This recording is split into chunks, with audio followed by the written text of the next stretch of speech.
R D Sharma solution देख रहे हैं, क्लास 12 है ये, chapter 15 mean value theorems, exercise है 15.1। अब इसके लिए रोले थ्योरम पे मैं ऑलरेडी डिस्कस कर चुका हूं, आपको रिविजिट करना पड़ेगा। शुरुआती क्वेश्चन में यहां पर एप्लीकेबिलिटी के बारे में पूछा है, यानी क्या रोले थ्योरम इन सब पे अप्लाई हो पाएगा कि नहीं हो पाएगा। शुरुआती 2-4 क्वेश्चन ऐसे ही हैं, उसके बाद हम रोलेज एप्लीकेशन फाइनली देखेंगे। लेकिन यहां पर आपको, अगर आपकी कॉन्टिन्यूटी और डिफरेंशिएबिलिटी पक्की है तो इन क्वेश्चंस में आपको दिक्कत नहीं होगी। जैसे ये क्वेश्चन में कहा गया है कि fx बराबर ये है 3 + x - 2 की पावर 2/3। ठीक है साहब। अब इन्होंने कहा है कि ये इसकी जो डोमेन है वो है 1 और 3। आगे कहा गया है discuss the applicability of Rolle's theorem for the following function on the indicated intervals. Interval क्या दिया हुआ आपको, 1 और 3। तो इस पे चेक करना बहुत जरूरी है। तो हम क्या करेंगे, जो हमारा फंक्शन है वो हमारे पास है, फंक्शन ये है 3 + x - 2 की घात यानी कि पावर 2/3। अब इसको डिफरेंशिएट करिए जरा, क्या डिफरेंशिएशन इसका एग्जिस्ट करता है, क्योंकि डिफरेंशिएबिलिटी चेक करनी है। तो यहां पर क्या होगा, 3 का तो 0 हो गया और ये x - 2 की पावर 2/3, यानी कि इसको हम nx की पावर n-1 से करेंगे। तो 2/3 x - 2 की पावर 2/3 - 1, यानी कि 2 - 3 -1/3। x - 2 का तो खैर 1 ही रहेगा, डिफरेंशिएशन करेंगे ना, इसका भी होगा। तो ये क्या बना, 2/3 1/x - 2 की पावर हाफ, ये बन गया ना। अब देखिए डिफरेंशिएशन आपका ये आया है, और अगर मैं आपसे कहूं कि ये डिफरेंशिएशन में जरा x को 2 रख दीजिए, तब क्या होगा, क्योंकि ये x - 2। हमेशा ध्यान रखिएगा मैथमेटिक्स में, अगर एक चीज आप समझ गए कि कोई भी चीज 0 से डिवाइड नहीं होती है। अगर मैं आपसे कहूं कि ये 2 आम है और इसको किसी भी भाग में डिवाइड मत करो, तो आप क्या बोलोगे, अरे ये कैसा एब्सर्ड सवाल है। वही तो चीज है कि आप कुछ कह रहे हो, उसको बोल रहे हो कि 0 से डिवाइड करो, मतलब डिवाइड करो मतलब भाग दो, नहीं हो सकता ना। तो x बराबर 2 जैसे यहां पर रखेंगे, आप देखिए 2/3 ये क्या है, 2 - 2 यानी कि 0 हो गया। 0 की पावर कुछ भी देते रहिए, कोई फर्क नहीं पड़ता। लेकिन ये जो आपका है ये बेसिकली इनफाइनाइट होता है, या ये कहें कि नॉट डिफाइंड होता है। इसका मतलब ये है कि ये 2 कहां आ रहा है। अब इसका इंटरवल पे दोबारा जाते हैं, 1 और 3 के बीच में है ये इंटरवल, और 2 तो इसके बीच में आता है। तो बेसिकली 2 के लिए तो डिफाइंड ही नहीं है, दिस इज नॉट डिफाइंड, है ना। इसका मतलब ये है कि ये जो f' है इस रेंज में, इस डोमेन में एग्जिस्ट नहीं करता है, तो ये डिराइवेबल ही नहीं है, डिफरेंशिएबिलिटी एग्जिस्ट नहीं करती है। तो इसलिए यहां पर रोले थ्योरम आपका एप्लीकेबल नहीं है। अब मैं इसका आपको सोल्यूशन दिखा देता हूं, ताकि आप कैसे लिखना है, क्या लिखना है, वो आपको बिल्कुल क्लियर है। देखिए इस तरीके से लिखना है साहब, एक एक चीज जो मैंने बोली है। नेक्स्ट है आपका greatest integer not exceeding x। मतलब ये फंक्शन होता है, ये हम ऑलरेडी बहुत बार देख चुके हैं पिछले क्वेश्चंस में भी। ग्रेटेस्ट इंटीजर फंक्शन होता है ये आपको दिया हुआ है, और किस डोमेन में दिया हुआ है, ये -1 से लेकर 1 के बीच में। ये देखिए ये इक्वल टू है ना, ये वाला। इसका मतलब हम क्लोज इंटरवल के बारे में बात कर रहे हैं, -1 और 1 के बीच में। ठीक है, तो ये fx बराबर ये है ग्रेटेस्ट इंटीजर फंक्शन। इसको कैसे करेंगे, पहले हम इसको चेक करेंगे कि क्या ये डिफरेंशिएबल है कि नहीं। अगर डिफरेंशिएबल नहीं है या कॉन्टिन्यूस नहीं है, क्योंकि कॉन्टिन्यूटी के बाद तो डिफरेंशिएबिलिटी आती है। अगर ये कॉन्टिन्यूस ही नहीं है तो डिफरेंशिएबल का सवाल ही नहीं उठता है ना। तो हम क्या करते हैं कि हमें हमेशा एक इसके बीच में, इस डोमेन के बीच में एक ऐसी वैल्यू चाहिए होती है जिसमें f', जैसे मान लीजिए हमने c माना बीच में, तो f', इसको हम देखते हैं कि ये 0 के बराबर है कि नहीं, राइट। तो इसको ऐसे लिखेंगे कि हम मान के चलते हैं कि हमारे पास एक c है वैल्यू, जो बिलोंग करती है किसमें, -1 और 1 में। यही तो हमें चाहिए, इसके बीच में ही आनी चाहिए। और ये मान के चलें कि c इंटीजर नहीं है, क्योंकि इंटीजर, ये तो ग्रेटेस्ट इंटीजर फंक्शन हमेशा इंटीजर ही देता है। तो हम किस पे चेक करेंगे, हम चेक करेंगे वो वैल्यू जो इंटीजर ना हो, है ना। इंटीजर ना हो, ध्यान रखिएगा। इसका मतलब ये है कि अगर हम limit x tends to c करें, मतलब अगर लिमिट c है और मैं fx में डालूं इसको, तो हमें क्या मिलेगा, fc मिलना चाहिए। ये x की जगह c, यहां तो इसकी जगह तो c डालें तो fc मिलना चाहिए, है ना। और fx कॉन्टिन्यूअस है, x बराबर c पे, ये भी हम मान के चलते हैं। लेकिन यहीं पे मैं फेर कर दूंगा एक थोड़ा सा, जिसे हम आम भाषा में कहते हैं खेल हो जाएगा। कैसे, c बराबर 0 करिए जरा। अब आप देखिए आपको क्या मिलता है। इसका मतलब अगर मैंने c बराबर 0 रखा और मैंने कहा कि भाई मैं 0 के इधर देखना चाहता हूँ, 0 के इधर देखना चाहता हूँ, यानी कि 0 माइनस पे देखना चाहता हूँ, 0 प्लस पे देखना चाहता हूँ, तभी तो कंटिन्यूटी चेक हो पाएगी। 0 पे चेक करना चाहता हूँ, और 0 स्पेसिफिकली मैंने क्यों लिया, आप बोलेंगे 0 ही क्यों लिया भाई, क्योंकि 0 इसके बीच में आता है, मुझे इसी के बीच में चेक करना है। इसके इधर नहीं जा सकता मैं, इसके इधर नहीं जा सकता, तो 0 पे चेक करेंगे। तो यानी कि लेफ्ट हैंड लिमिट और राइट हैंड लिमिट, यही कॉन्टिन्यूटी हमने पढ़ी हुई है, यही हम जानते हैं कॉन्टिन्यूटी। लेकिन जैसे ही 0 माइनस रखेंगे, अब देखिए मैं ये नंबर लाइन बनाऊं, ये आपका 0 है, ये -1 है, और ये आपका 1 है ना। तो जैसे ही आप इस पार्ट की वैल्यू रखेंगे यहां पर, और ग्रेटेस्ट इंटीजर फंक्शन क्या होता है कि आपको यहां जाना है, not exceeding x. Greatest integer और ये दोनों फंक्शन आप जानते होंगे ना। तो ये अगर हम ये रखते हैं 0 माइनस, मतलब इस तरफ जाते हैं तो हमको ये पकड़ना पड़ेगा। कहने का मतलब ये है कि अगर मैं limit x tends to 0 minus करूं या इसकी 0 के इस तरफ जाऊं, यहां पर जाऊं, तो fx क्या मिलेगा मुझे, यानी कि f0 माइनस क्या मिलेगा, ये तो -1 मिल जाएगा। और मैंने रखा क्या था आपको मैंने बताया ना कि ये जो मैंने बताया आपको कि x टेंड्स टू c है, fx या fc होना चाहिए, लेकिन 0 माइनस रखते ही ये 0 नहीं आ रहा है, ये 0 नहीं आ रहा है बल्कि -1 चला जा रहा है। मतलब 0 रखने के बाद 0 आना चाहिए था, जैसे ये मैंने कहा, लेकिन 0 पे 0 और -1 के बीच में जैसी वैल्यू रखे, मैंने कहा c जो है वो आपका इंटीजर नहीं है, इंटीजर पे तो इंटीजर ही दे देगा वो ये फंक्शन, तो हमको इधर आना पड़ेगा, इसके बीच में जो भी वैल्यू रखेंगे -1 चला जाएगा, जबकि 0 मिलना चाहिए। तो यही पे गड़बड़ हो गई। इसका मतलब ये है कि जो f है वो डिसकंटिन्यूअस है, किस पे, x बराबर 0 पे, f इज ऐसे लिख सकते हैं डिसकंटिन्यूअस, शॉर्ट में लिख देता हूं, एट x बराबर 0 है ना। इसका मतलब ये कॉन्टिन्यूअस ही नहीं है -1 और 1 पे, तो आप क्या करोगे, ये तो तरीका है। अब इसको सोल्यूशन देख लीजिए, ये आपको करना कुछ इस तरीके से, क्योंकि जो मैंने आपको शाब्दिक तौर पे बोला है वो आपको मौखिक तौर पे जो मैंने बोला है उसको आपको शाब्दिक तौर पे किताबों में, कॉपियों में उतारना है। अब आइए यहां पर fx बराबर है sin 1/x है ना। अब -1 और 1 के बीच में इसकी वो दी हुई है आपकी डोमेन। आपको बताना है क्या रोले थ्योरम इस पे अप्लाई हो सकता है। मैं आपको रोले थ्योरम ये बता दूं, थोड़ा सा एक रिकॉल करा देता हूं कि अगर आप एक पॉइंट से चले और दोबारा उसी पॉइंट पे पहुंच गए, इसका मतलब अगर आप गए हैं तो कहीं ना कहीं आपने टर्न लिया होगा, वापस आए होंगे। ऐसे भी आ सकते थे, आप यूं भी आ सकते थे। तो कम से कम एक पॉइंट तो आपको मिलेगा, एक यहां पर देखिए, एक पॉइंट तो मिलेगा जहां पर आपको डिफरेंशिएबिलिटी कॉन्टिन्यूटी की बात करनी पड़ेगी, है ना, यही चीज है। तो ये जो फंक्शन है, पहले तो ये कॉन्टिन्यूअस होना चाहिए, फिर डिफरेंशिएबल होना चाहिए, फिर fa बराबर fb होना चाहिए, उसके बाद आप बोलेंगे कि f डैश c बराबर 0 0। इस तरीके से डिफरेंशिएशन करेंगे, एक वैल्यू बीच में होगी और b की जो इसको 0 दे देगी। ये मैं आपको बस रिकॉल करा रहा हूं कि भाई हमने इस तरीके से ये पढ़ा हुआ है। अब आइए sin 1/x पे। sin 1/x क्या कहता है जी, सिंपल सी बात है, अगर आपको साइन की वैल्यू पता है, साइन का के बारे में आइडिया है, तो आप क्लियर कह सकते हैं कि अगर मैं sin 1/x में -1 और ये 1 है, मैं आपसे हमेशा कहता हूं -1 मेरे ये वैल्यू है और ये 1 वैल्यू है, तो मैं हमेशा ये कहता हूं कि ऐसी वैल्यू लीजिए जो बीच में हो। तो 0 कोई बीच में वैल्यू ले लीजिए, आप 0 की कोई बीच वैल्यू ले लीजिए। अब जैसे ही आप 0 लेंगे तो sin 1/x यानी कि sin 1/0, sin 1/0 का मतलब क्या हुआ, ये तो डिफाइंड ही नहीं है। अभी मैंने आपको बताया कि sin 1/0 तो डिफाइंड होता ही नहीं है जी, है ना, ये क्योंकि ये sin इनफाइनाइट है, sin इनफाइनाइट की क्या वैल्यू होती है, कुछ भी वैल्यू नहीं होती, इट डज नॉट एग्जिस्ट। इसका मतलब जो फंक्शन fx है वो ही कॉन्टिन्यूअस नहीं है, तो फिर हम आगे कैसे बढ़ेंगे, कॉन्टिन्यूटी होगी तब डिफरेंशिएबिलिटी होगी, डिफरेंशिएबिलिटी के बाद ये चेक करेंगे, उसके बाद ये चेक करेंगे, ये स्टेप्स होते हैं रोलेस थ्योरम में जो मैंने आपको पहले समझाया हुआ है। इसका मतलब ये है कि अगर मैं थोड़ा इसका सोल्यूशन आपके समक्ष प्रस्तुत करूं तो देखिए, पहले तो ये मैंने बताया आपको कि इस डोमेन में लेना है, लेकिन इस डोमेन में अगर मैं 0 ले लूं तो ये अनडिफाइंड है, तो रोले थ्योरम यहां पर साहब एप्लीकेबल ही नहीं है, ठीक है जी, it is not applicable here. तो मैंने आपसे जैसे बताया कि ये एप्लीकेबिलिटी चल रही है अभी तक, अभी हमने कुछ किया नहीं है, अभी तो हम रोले थ्योरम को हमने समझा ही नहीं है, मतलब पढ़ा ही नहीं है, समझा ही नहीं है। अभी तो हम मान के चलिए हम कॉन्टिन्यूटी और डिफरेंशिएबिलिटी में ही खेल रहे हैं, राइट। जब वो आएगा तो बताऊंगा जहां पर ये एप्लीकेबल होगा। अच्छा, अगला सवाल है 2x² - 5x + 3 है, ये इंटरवल आपका दिया है 1 और 3, इस 1 और 3 के बीच में आपको इंटरवल ये चेक करना है, और उसके बाद उन्होंने कहा discuss the applicability of Rolle's theorem. अब इस इंटरवल में इसको चेक करना है, तो आपका सबसे बड़ा तरीका क्या होता है, पहली चीज तो आप ये कहेंगे यार ये देखो ना, ये तो बहुत सही लग रहा है, क्यों, क्योंकि ये तो पॉलिनोमियल है, पॉलिनोमियल तो कॉन्टिन्यूअस भी होता है, डिफरेंशिएबल भी होता है, बहुत बढ़िया, बहुत शानदार पॉलिनोमियल फंक्शन है ये, है ना। हर जगह पॉलिनोमियल फंक्शन, ध्यान रखिएगा, हर जगह कॉन्टिन्यूअस भी होता है और डेरिवेबल भी होता है, डेरिवेटिव भी हो सकता है। पहली कंडीशन कॉन्टिन्यूटी, दूसरी कंडीशन डेरिवेबिलिटी, दोनों टिक रोले थ्योरम पे आने वाले हैं हम लोग। अब तीसरी चीज जो रोले में आती है वो होता है कि जो भी आपको एंड पॉइंट मिले हैं, डोमेन मिला है, इसको हम ए बोलते हैं, इसको बी बोलते हैं, तो fa बराबर है b होना चाहिए, तब हम रोले थ्योरम इस पे लगाएंगे।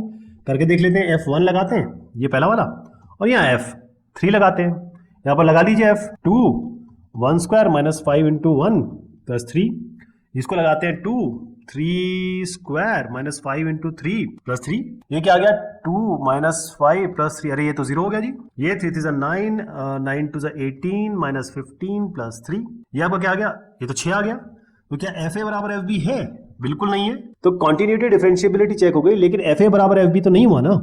इसका मतलब ये है कि रोले थ्योरम हम इस पे अप्लाई नहीं कर सकते। क्लियर, इसका सोल्यूशन जरूर देख लीजिए, क्योंकि कई लोग ये कहते हैं कि भाई इसको हम लिखें कैसे और एग्जाम में कैसे प्रेजेंट करें, ताकि जो एग्जामिनर है वो हमें, मतलब मेरे को आता तो है लेकिन मैं लिख नहीं पाता हूँ या समझ नहीं पाता हूँ, तो इसलिए इसको बताना बहुत जरूरी है। मैं ये क्लियर करने की कोशिश कर रहा हूं, लेकिन मुझे लगता है कि आप इसको समझ पा रहे होंगे। ये आपको इस तरीके से लिखना है, ठीक है। आगे बढ़ते हैं। x की घात 2/3 यानी कि x की पावर 2/3। अब आपको याद होगा पहला क्वेश्चन हमने जो किया था, एकदम पहला क्वेश्चन, बिल्कुल वो यही है। आपको कहना है कि भाई मुझे रेलवे थ्योरम अप्लाई करना है, इसमें क्या मैं कर पाऊंगा नहीं कर पाऊंगा, वो सवाल यही कह रहा है। मैं आपसे कहता हूं ये नहीं कर पाएगा। कैसे? देखिए साहब, आपके पास -1 और 1 का डोमेन दिया हुआ है, यानी कि ये a है ये b है। पहली चीज कॉन्टिन्यूटी होनी चाहिए, तो यहां तो कोई दिक्कत ही नहीं है। x की पावर 2/3 पॉलिनोमियल है, कॉन्टिन्यूटी और डिफरेंशिएबिलिटी पे बिल्कुल टिक कर दीजिए, नो प्रॉब्लम एट ऑल। अब आते हैं हम किस पे, x की पावर 2/3 पे, इसको हम कहिए f(x), सीधा f'(x) निकालिए साहब। f'(x) क्या है, डिफरेंशिएशन करिए इसका। अब डिफरेंशिएशन डेरिवेबिलिटी में डिफरेंशिएशन ही तो करेंगे। मैंने कहा कॉन्टिन्यूअस डिफरेंशिएबल है, लेकिन मैं कह रहा हूं ये डिफरेंशिएबिलिटी चेक तो कर लें। f'(x) कर लीजिए, ये x की पावर 2/3, इसका डिफरेंशिएशन कर देते हैं, n x की पावर n-1, 2/3 -1 यानी कि 2 - 3/3 यानी कि -1/3, ठीक है जी। इसका मतलब क्या हुआ, 2/3 और ये होगा 1/x की पावर 1/3। ये तो डिनोमिनेटर में आ गया। अब मैं आपसे कहूंगा कि मेरे पास तो -1 to 1 है, मैं कोई ना कोई एक वैल्यू जो इस दरमियान है वो रखना चाहता हूं, मैं 0 रखूंगा।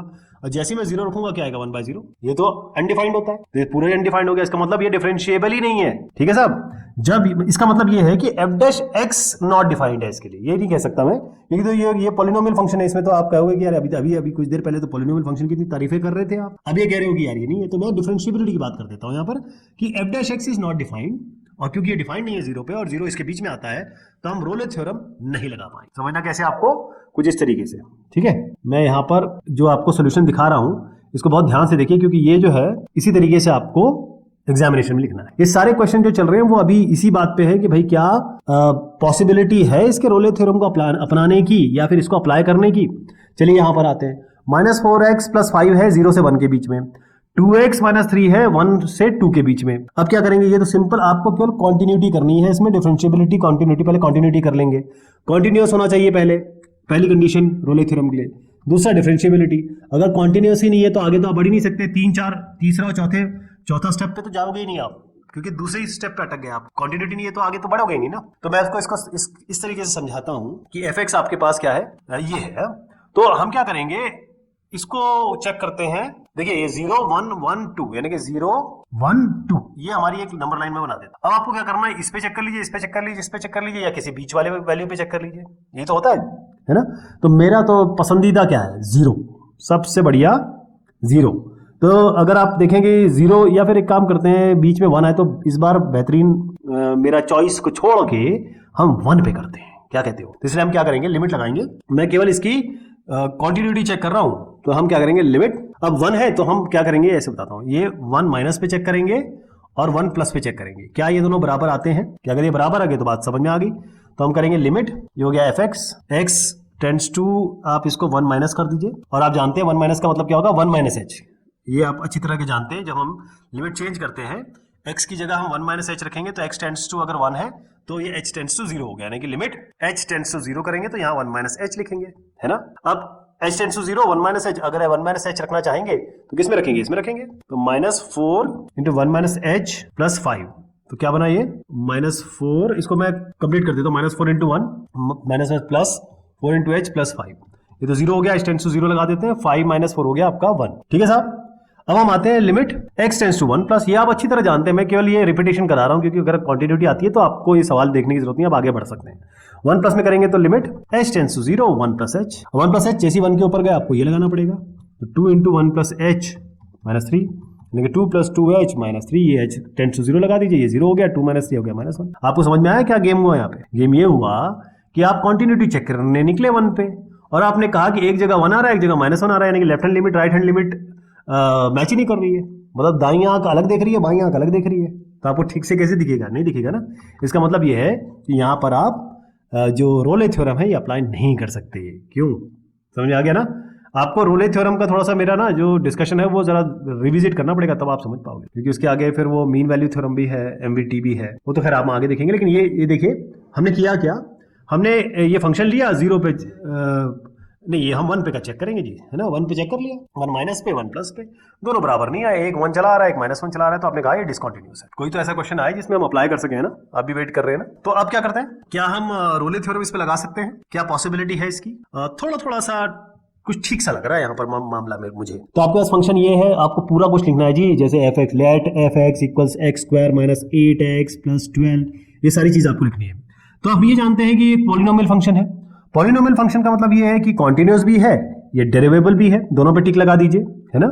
तो f कॉन्टिन्यूअस है और डेरिवेबल भी है इस रेंज में 2 और 6 पे। तो हम क्या करते हैं, हम पहली कंडीशन हमारी हो गई, दूसरी कंडीशन हो गई कंटिन्यूअस डेरिवेबल, तीसरी कंडीशन क्या होती है, एफ ए बराबर एफ बी होना चाहिए।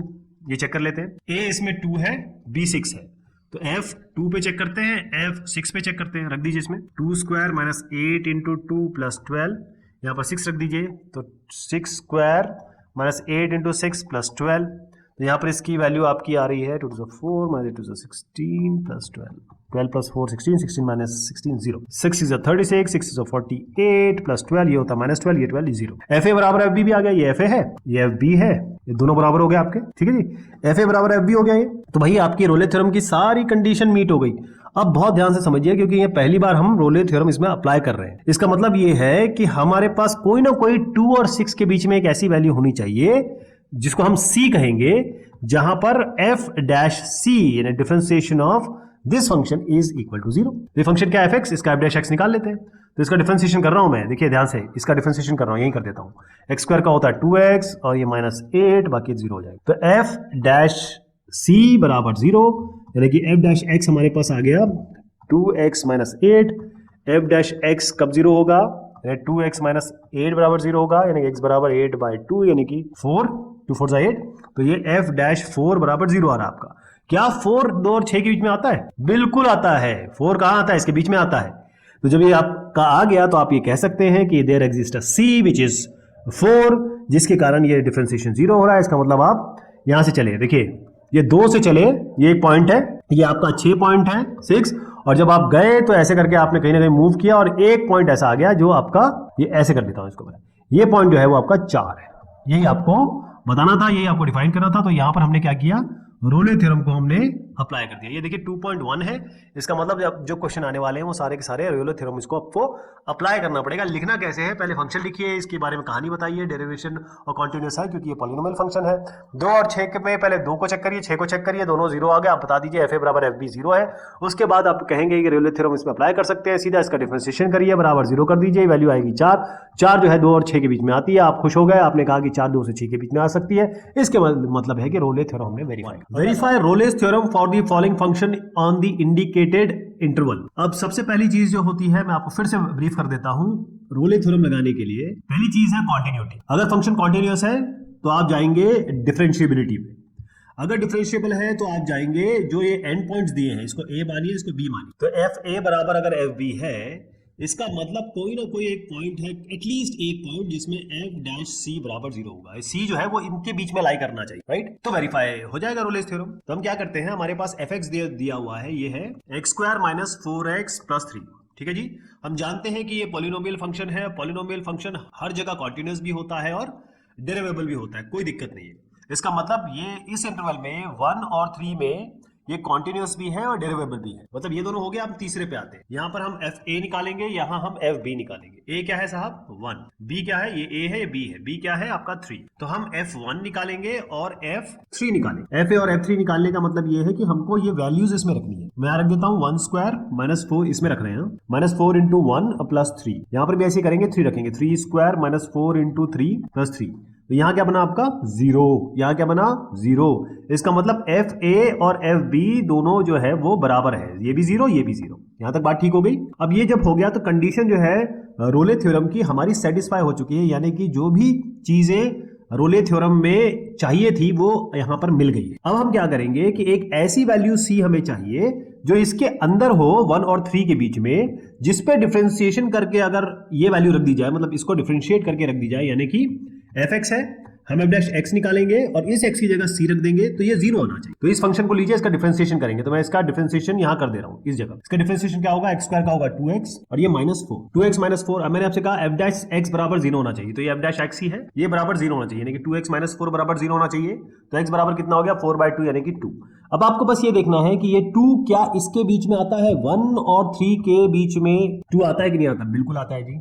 तो इसका मतलब ये है कि जो c है, जो मैं आपसे बात कर रहा था इस c की, जिसके कारण ये फंक्शन का डिफरेंशिएशन 0 होता है, इसका मतलब ये हमारे पास वैल्यू आ गई 1 और 3 के बीच में। इसका मतलब कि हम रोले थ्योरम को वेरीफाई कर चुके। अब इसको लिखना कैसे है, करना कैसे है, वो आपके सामने मैंने यहाँ प्रेजेंट किया है। ये तरीका आपको अपनाना है। अगला सवाल भी बिल्कुल उसी तरीके से है जैसे अभी हमने किया। तो सबसे पहले ये फंक्शन जो है आपको क्लियर समझ में आ रहा है कि भाई पॉलिनोमियल फंक्शन है, कॉन्टिन्यूटी की बात हो गई, डिफरेंशिएबिलिटी की बात हो गई। सीधा हमारे पास ये a है, ये b है, a और b f निकालेंगे, दोनों को बराबर करेंगे। अगर बराबर हो जाते हैं तो फिर इसके बाद हम डिफरेंशिएशन करके 0 रख देंगे और जो 0 रख के जो वैल्यू आएगी वो आपकी c होगी, है ना।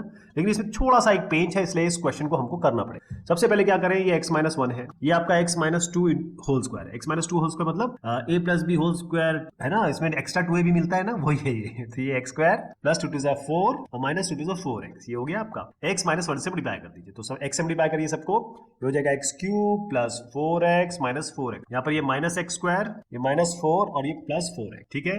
अब आप देखिए इसमें आपको क्या मिलता है, क्या क्या चीजें, एक्स क्यूब मिल गया, एक्स क्यूब लिख देते हैं। एक्स स्क्वायर देखिए माइनस 4x और माइनस एक्स स्क्वायर यानी कि माइनस 5x स्क्वायर हो गया, ये 4x और ये 4x हो गया 8x हो गया, और ये नेगेटिव 4। तो आपके पास जो फंक्शन बना ना, बेसिकली यही फंक्शन है और कुछ किया नहीं हमने, अभी केवल इसको हमने खोल दिया है। तो कॉन्टिन्यूटी डिफरेंशिएबिलिटी तो नहीं बताऊंगा आपको, क्योंकि आपको पता है ये पॉलिनोमियल फंक्शन है, तो वो कॉन्टिन्यूअस भी होगा, डिफरेंशिएबल भी होगा। f1 और f2 पे वैल्यू निकालेंगे, यानी कि f1 और f2 देखते हैं दोनों बराबर आते हैं कि नहीं। आपको क्या करना है, एक बार 1 रखना है इसमें, एक बार आपको 2 रखना है। तो ये बनेगा 1 cube minus 5 into 1 square plus 8 into 1 minus 4। 2 रखेंगे तो यहाँ पर 2 cube minus 5 into 2 square plus 8 into 2 minus 4, ठीक।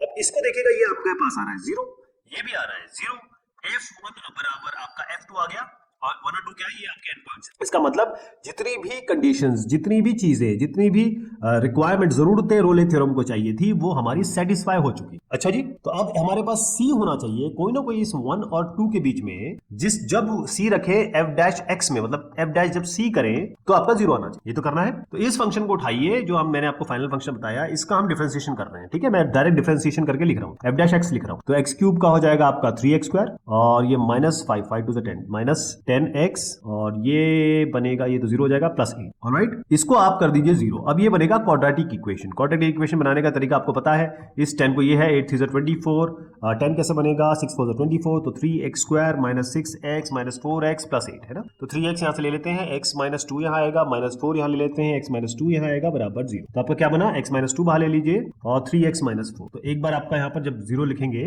तो x बराबर 2 आएगा, एक बार आपका x बराबर आएगा 4/3। अब आपको बस ये देखना है 1 और 2 के बीच में 2 आता है या 4/3 आता है। तो आप देखें कि 2 तो आता नहीं है 1 और 2 के बीच में, क्योंकि ये 1 और 2 में 2 यहां पर है। तो 2 अगर मुझे नहीं पता कि ये अगर मैं इसको क्लोज इंटरवल मानूं तो 2 पे बिल्कुल सही हो रहा है ना। लेकिन 2 तो एंड पॉइंट है। हमारी बात ये हो रही है कि 1 और 2 के बीच में होनी चाहिए वैल्यू, 1 और 2 के दरमियान होनी चाहिए वैल्यू। तो इसका मतलब हम लेंगे 4/3। तो हमारा c क्या आ गया, 4/3, जो कि बिलोंग कर रहा है 1 और 2 के बीच में।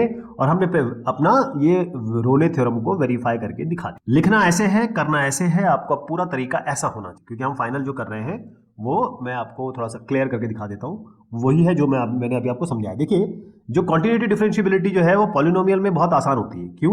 क्योंकि उसमें आपको कुछ करना नहीं होता। बाकी अगर ये पॉलिनोमियल नहीं है तब आपको कॉन्टिन्यूटी डिफरेंशिएबिलिटी दोनों सिखानी, समझानी पड़ेगी, दिखानी पड़ेगी एग्जामिनर को। बाकी तो ऐसा करना। Verify Rolle theorem x minus 1 whole square 0 और 1 के बीच में, आप इसको बहुत अच्छे से कर लेंगे। मैं आपको इसका रेफरेंस दे देता हूं, क्योंकि इस तरीके क्वेश्चन अभी भी हमने किया है। ऐसे करेंगे, इसको पहले मल्टीप्लाई कर लीजिए, ये बन जाएगा। आप चेक कर लीजिए 0 और 1 पे, 0 और 1 आपके मतलब दोनों बराबर आएंगे।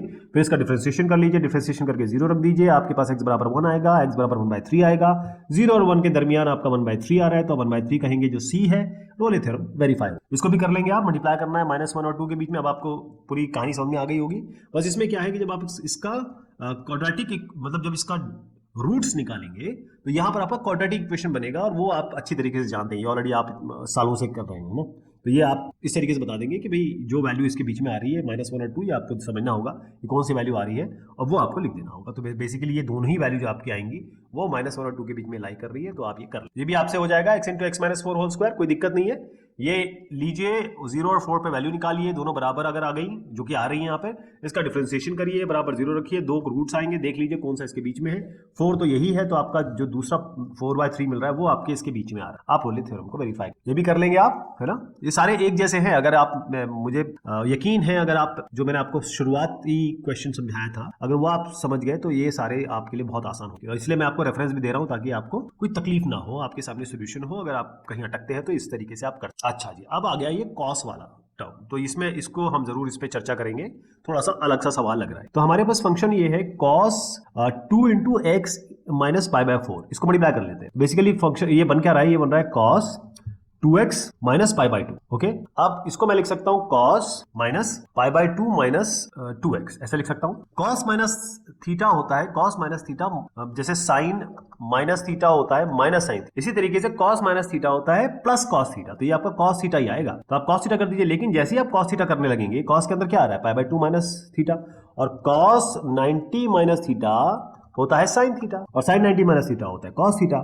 तो cos का 90 माइनस थीटा, क्योंकि ये माइनस को तो भूल जाइए, क्योंकि cos minus theta plus cos theta होता है, तो ये माइनस भूल जाइए। cos 90 माइनस थीटा आपका हो गया sin थीटा, तो इसको ना लिख के मैं यहाँ सीधा sin थीटा, ये क्या है 2x, तो आपका जो फंक्शन बना वो आपका बना sin 2x। ठीक है जी, हमारा ये जो फंक्शन है वो ये sin 2x है। ये जो दरमियान दिया हुआ है, यानी कि जो आपको डोमेन दिया है वो आपका 0 और π/2, इससे बिल्कुल भी आप चिंतित ना हो, क्योंकि हमारा तरीका वही होने वाला है जो है, क्योंकि साइन आपके पास 2x है, और आप देख पा रहे हैं कि क्योंकि ये साइन एंगल है, और साइन थीटा जो होता है कॉन्टिन्यूस भी होता है और डिफरेंशिएबल भी होता है, तो दोनों ही बात इसमें ट्रू हो गई। हम एंड पॉइंट पे जाते हैं 0 और π/2 पे। एक बार आप इसमें 0 डालिए, एक बार इसमें π/2 डालिए इस जगह। तो 0 डालेंगे तो साइन 0 क्या होता है, साइन 0 0, और यहां पर डालेंगे साइन 2 इंटू ये x की जगह π/2, तो साइन पाई ये भी आपका 0 होता है, दोनों 0 हो गए। इसका मतलब आपका रोले थ्योरम की जितनी भी आवश्यकताएं हैं उसकी पूर्ति आपने कर दी है। All the conditions have been met. अब अगला क्या होता है, आपको f' बराबर 0 करना है, यानी कि इसका डिफरेंशिएशन करना है पहले। तो इसका ये fx है, इसका f' निकालेंगे। f' कैसे निकालेंगे, इसका निकालते sin 2x का होता है cos 2x, और 2x का फिर 2 होगा, तो f' हो गया 2 cos 2x। अब इसको 0 करना है हमें, f' बराबर 0 होगा तब x की वैल्यू निकल आएगी, जिसको हम c कहने लगेंगे। तो 2 cos 2x इक्वल 0, तो 2 तो 0 है नहीं, cos 2x बराबर 0, तो cos क्या आ गया। अब cos किस, ये 2x क्या होना चाहिए जब ये 0 हो, है ना। अब देखिए 2 ये तो ये π/4 होना चाहिए, क्यों, क्योंकि 2 से 2 कटेगा, π/2 आएगा, cos 90 0, तो ये x जो है वो π/4 होना चाहिए, तभी तो ये 2 से मल्टीप्लाई होगा π/2 बनेगा। तो यहाँ पर आपका x कितना आ गया, आप समझ गए होंगे, तो मैं सीधा x को π/4 लिख दूंगा। अब आपको बस ये मंत्रणा करनी ही है, ये सोच आपकी होनी चाहिए कि क्या ये π/4 0 और π/2 के बीच में लाया करता है। बिल्कुल जी, ये 0 है, ये 90 डिग्री है, π/4 आपका 45 डिग्री है, बिल्कुल बीच में आ रहा है। तो इसका मतलब जो c है यानी कि π/4 इट बिलोंग्स, या इसके दरमियान आता है, और आपने कह दिया f' यहाँ पर 0 होता है, तो आपका c जो है π/4 है। रोले थ्योरम आपने वेरीफाई। अब मैं आपको वो दिखाता हूं जिसकी आपको तलाश थी, और क्योंकि लिखना बहुत जरूरी है, मैं तो केवल लॉजिक बताता हूं आपको ताकि आप क्वेश्चन कर सकें, लेकिन करना लिखना आपको इस तरीके से है, सारा कर लेंगे ना। अब इसका भी यही क्वेश्चन है, बिल्कुल सेम चीज है sin 2x है, तो ये आप कर लेंगे, क्योंकि एक क्वेश्चन अगर आप समझ जाते हैं तो बाकी क्वेश्चन जो है वो उसी तरीके से सारे के सारे आपके चल रहे हैं। देखिए ये जो है आपका sin 2x वाला है 0 से π/2, ये आप आराम से कर लेंगे, बिल्कुल सेम क्वेश्चन है, ऑलमोस्ट सेम सिमिलर। यहाँ पर आपका cos 2x है, माइनस π/4 और π/4 के बीच में निकालेंगे, और इसको भी आप आराम से कर लेंगे, क्योंकि मैंने अभी आपको साइन और कॉस वाला, मतलब साइन वाला तो बताई, तो ये हो जाएगा। नहीं हो पाएगा तो मैं आपको एक रेफरेंस दे देता हूं, ये आपके सामने रेफरेंस है, और कोई भी समस्या हो तो मुझे जरूर बताएं। अच्छा जी, ये है e⁻x sin x, तो इसमें sin x के साथ e⁻x है, तो इसको बताना थोड़ा सा लाजमी हो जाता है, क्योंकि इसके बाद जो क्वेश्चन आएगा वो आपका आएगा e⁻x cos x। ध्यान रखिएगा, तो नेक्स्ट क्वेश्चन में दिखा दूं आपको, ये जो क्वेश्चन आ रहा है ना साहब, ये वाला आ रहा है, तो आपको बिल्कुल क्लियर होना चाहिए कि अभी जो मैं समझाने जा रहा हूं आपको वो सारा का सारा अगले क्वेश्चन में भी लागू होगा, तो बहुत ध्यान से इसको समझिए। अगला क्वेश्चन है e⁻x cos x, it is coming just now. तो हमारे पास है फंक्शन f(x), ये क्या दिया है e⁻x sin x, ठीक है जी। अब आप देखिए e⁻x कॉन्टिन्यूस भी होता है, डिफरेंशिएबल भी होता है हर जगह, खासतौर पे इस इंटरवल में। दूसरा आपके पास क्या है sin x, sin x क्या होता है, ये भी आपका कॉन्टिन्यूस होता है, डिफरेंशिएबल होता है इस इंटरवल में, बहुत अच्छी बात है। कॉन्टिन्यूटी डिफरेंशिएबिलिटी, दो कंडीशन, पहली कंडीशन, दूसरी कंडीशन आपकी रोले थ्योरम की मीट हो गई, या रोले थ्योरम की जो आवश्यकता है उसकी यहाँ पूर्ति हो गई। लेकिन तीसरी कंडीशन जो है बड़ी बड़ी इंपॉर्टेंट है, वो होती है f जो a, इसको a मानते हैं, इसको b मानते हैं, f a और f b दोनों बराबर होना चाहिए, यानी कि a में 0 रख दीजिए और b में आप पाई रख, तो इसमें रख देते हैं e to the power 0 into sine 0, यहाँ पर रख देते हैं e to the power pi और साइन पाई। अब देखिए साइन 0 आपको क्लियर पता है कि आपको इसमें आगे कुछ करने की जरूरत नहीं, क्योंकि साइन 0 0 होता है, इसको साइन पाई 0 होता है, अभी पिछले क्वेश्चन में मैंने बता दिया, तो ये 0 है, 0 है। एफ ए बराबर एफ बी हो गया, तो ये एफ ए बराबर एफ बी, एक तो कॉन्टिन्यूटी बताई थी, एक दूसरी डिफरेंशिएबिलिटी बताई थी, एफ ए बराबर एफ बी ये भी आपको बता दिया है ना। यहां तक चीजें ठीक हो गई। अब तीसरी जो चीज आती है वो आती है आपका एक वैल्यू सी जो इसके बीच में होगी, 0 और पाई के दरमियान होनी चाहिए, जिसको आप कहेंगे कि एफ डैश सी बराबर 0 होगा। इसका मतलब आपको डिफरेंशिएशन करना होगा। तो जो हमारे पास एफ एक्स है e की पावर एक्स साइन एक्स, अब मैं इसका एफ डैश एक्स निकालने वाला हूँ। तो e की पावर एक्स साइन एक्स का कॉस एक्स, अब साइन एक्स को ऐसे रख देंगे e की पावर एक्स का e की पावर साइन एक्स का कॉस एक्स, e की पावर एक्स ये हो गया साइन एक्स प्लस कॉस। अभी एफ डैश एक्स बराबर 0 होना चाहिए, है ना, तभी तो हमको वो सी वाली वैल्यू मिलेगी, तो इसको 0 कर दीजिए, इसका 0, ये तो 0। देखिए आप ये इसको कैसे 0 करोगे आप, ये तो प्रॉपर वैल्यू होती है, तो sine x plus cos x बराबर 0 हो गया, इसका मतलब साइन एक्स बराबर माइनस कॉस एक्स हो गया, दोनों साइड में cos x से डिवाइड कर देता हूं, तो ये sin बाय cos हो गया tan x, ये हो गया -1। और tan x -1 कब होता है आपको याद होगा, tan x -1 कब होता है, पहले तो आप ये समझ लीजिए tan x 1 कब होता है, ये पाई बाय 4 पे होता है। तो जब भी आपको माइनस करना, माइनस निकालना हो तो पाई से उसको घटा दीजिए आप, पाई माइनस पाई बाय 4, तो ये आपका आएगा 3 पाई बाय 4। और सबसे अच्छी बात ये है कि 3 पाई बाय 4 अगर आप इसकी वैल्यू निकालना चाहें कि एंगल में क्या है, ये आपका 0 जो होता है 0 है, पाई आपकी 180 डिग्री है, 3 पाई बाय 4 निकालना है तो सीधा इसको 180 बाय पाई से मल्टीप्लाई कर दीजिए, देखिए आप क्या मिलता है। तो ये जो वैल्यू आपकी आएगी वो आपके 0 से पाई के दरमियान आ रही है, यानी इसके बीच में आ रही है। सो 0 और पाई के बीच में 3 पाई बाय 4 आ गया, इसका मतलब आपका एफ डैश सी क्या है 3 पाई बाय 4 बराबर 0 आ गया। इसका मतलब हमने रोले की कंडीशंस तो मीट कराई, यहां पर सारी जो आवश्यकता है उसकी पूर्ति की, साथ में हमने भी बताया कि हाँ एक वैल्यू ऐसी है जो इसके दरमियान है और उस पॉइंट पे ये 0, और वो वैल्यू क्या है 3 पाई। अगला क्वेश्चन आने से पहले मैं आपको इसका पूरा एक सॉल्यूशन दिखाना चाहता हूं, क्योंकि यही सॉल्यूशन अगले क्वेश्चन में भी उसी तरीके से किया जाएगा जैसे अभी अभी हमने किया। ये आप माइनस पाई बाय 2 और पाई बाय 2 केवल आपकी डोमेन चेंज हुई है, क्वेश्चन करने का तरीका बिल्कुल सेम है। इसमें सी आपका जो आएगा वो पाई बाय 4 आएगा। अब आप आराम से निकाल सकते हैं, मैं आपके सामने वो क्वेश्चन रख देता हूं यहां पर आपको। ओके, तो साइन एक्स हमने कर दिया, कॉस एक्स कर दिया, तो जो अगला क्वेश्चन है वो भी दिखा देता हूं आपको। क्यों? क्योंकि वो कॉस 2x है और ये हम क्वेश्चन अभी भी करते हैं, तो ये आप आराम से कर लेंगे, इसको इसमें कोई दिक्कत नहीं। Verify Rolle theorem for the following function on the indicated interval f x बराबर sine x divided by e to the power x, और 0 से पाई तक इसका डोमेन है। तो सबसे हमें पहले क्या करना है, हमें ये पता है कि हम बात कर रहे हैं 0 और पाई के बीच में, ऑलराइट। अब पहली चीज ये देखिए कि आप ऊपर है साइन एक्स और नीचे आपका ई टू द पावर एक्स, और आप जानते हैं साइन एक्स और ई टू द पावर एक्स ये कॉन्टिन्यूअस होते हैं, डिफरेंशिएबल होते हैं, और क्योंकि ये कॉन्टिन्यूअस डिफरेंशिएबल दोनों है इस डोमेन में, तो हम आगे बढ़ेंगे। तो कॉन्टिन्यूटी डिफरेंशिएबिलिटी 2 हमारे रोले थ्योरम की बात हो गई।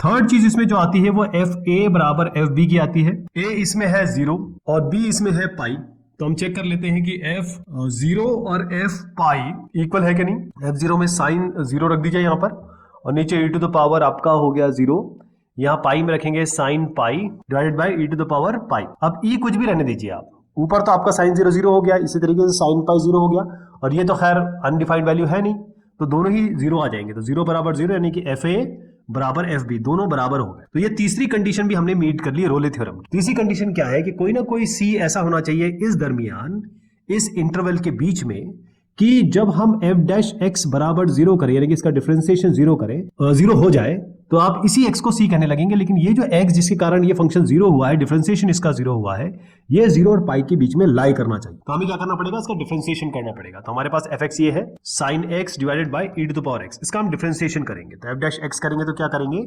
अब देखिए ये a बाय b यानी कि p बाय q फॉर्म है। तो हम करते क्या है इसमें, आपको याद होगा कि हम इसमें डिफरेंशिएशन किस तरीके से करते हैं। ये जो डिफरेंशिएशन है इसमें e to the power x और ये sin x, तो आप लगा सकते हैं इसमें या तो e to the power minus x करके ऊपर ले लीजिए, वैसा कर लीजिए, तो इसको इस तरीके से बनाया जा सकता है, ज्यादा इजी रहेगा। sin x e to the power minus x ऐसे बनाया जा सकता है। तो पहले sin x का हो जाएगा, देखिए ऐसे बताता हूँ, sin x का हो जाएगा cos x, इसको e to the power minus x ही रहने दीजिए। अब मैं यहाँ साइन नहीं लिख रहा हूँ क्योंकि मुझे पता है माइनस आने वाला है, तो यहाँ पर sin x होगा, और e to the power minus x का e to the power minus x ही होगा, फिर माइनस एक्स का -1 होगा, यानी तो यहाँ -1 आएगा। तो आपको मिला क्या इससे, अच्छा e to the power minus x, e to the power minus x मैं बाहर ले लेता हूं, और ये e to the power minus x जब नीचे जाएगा तो e रेज x हो जाएगा, तो cos x minus sin x divided by e to the power x, और ये आपको 0 करना है। ये 0 करना मतलब इसी, देखिए यहां पर मैंने क्या बताया था, ऊपर वाला 0 है, नीचे वाली तो क्योंकि e की वैल्यू है, e तो प्रॉपर वैल्यू होती है, तो आप इसको भूल जाइए, ये ऊपर वाला 0 होगा, यानी sin x cos x बराबर sin x होगा। अगर बराबर 0 करेंगे तो ये इधर आएगा, दोनों साइड आप या तो साइन से डिवाइड कर दीजिए, कॉस डिवाइड कर दीजिए, तो साइन से मैं कर देता हूँ। तो क्या आ गया ये कॉस से कर देते हैं, कॉस से, दोनों साइड कॉस से कर देते हैं, तो ये 1 आ जाएगा और ये साइन बाय कॉस आपका tan x आ जाएगा। तो tan x बराबर 1 आ गया, इसका मतलब x क्या होना चाहिए, पाई बाय 4 45 डिग्री, क्योंकि tan 45 डिग्री क्या होता है, ये 1 होता है। तो आपके पास x आ गया पाई बाय 4। अच्छी बात ये है कि इसी को हम c कह रहे हैं और ये 0 से पाई के बीच में लाई कर रहा है, जिसको अब हम कह रहे हैं कि f डैश c बराबर 0, जिसमें c आपका पाई बाय 4 है। तो ये आपका रोले थ्योरम वेरीफाई हो गया। अब इसको जरा ध्यान से देखिएगा, क्योंकि मैं आपको इसका एक्चुअल वैल्यू या फिर कहें एक्चुअल सोल्यूशन दिखा रहा हूं, और ये आपको इस तरीके से लिखना है, इस तरीके से करना है, जो मैंने समझाया वो लॉजिक था। नेक्स्ट वाला है आपका sin 3x।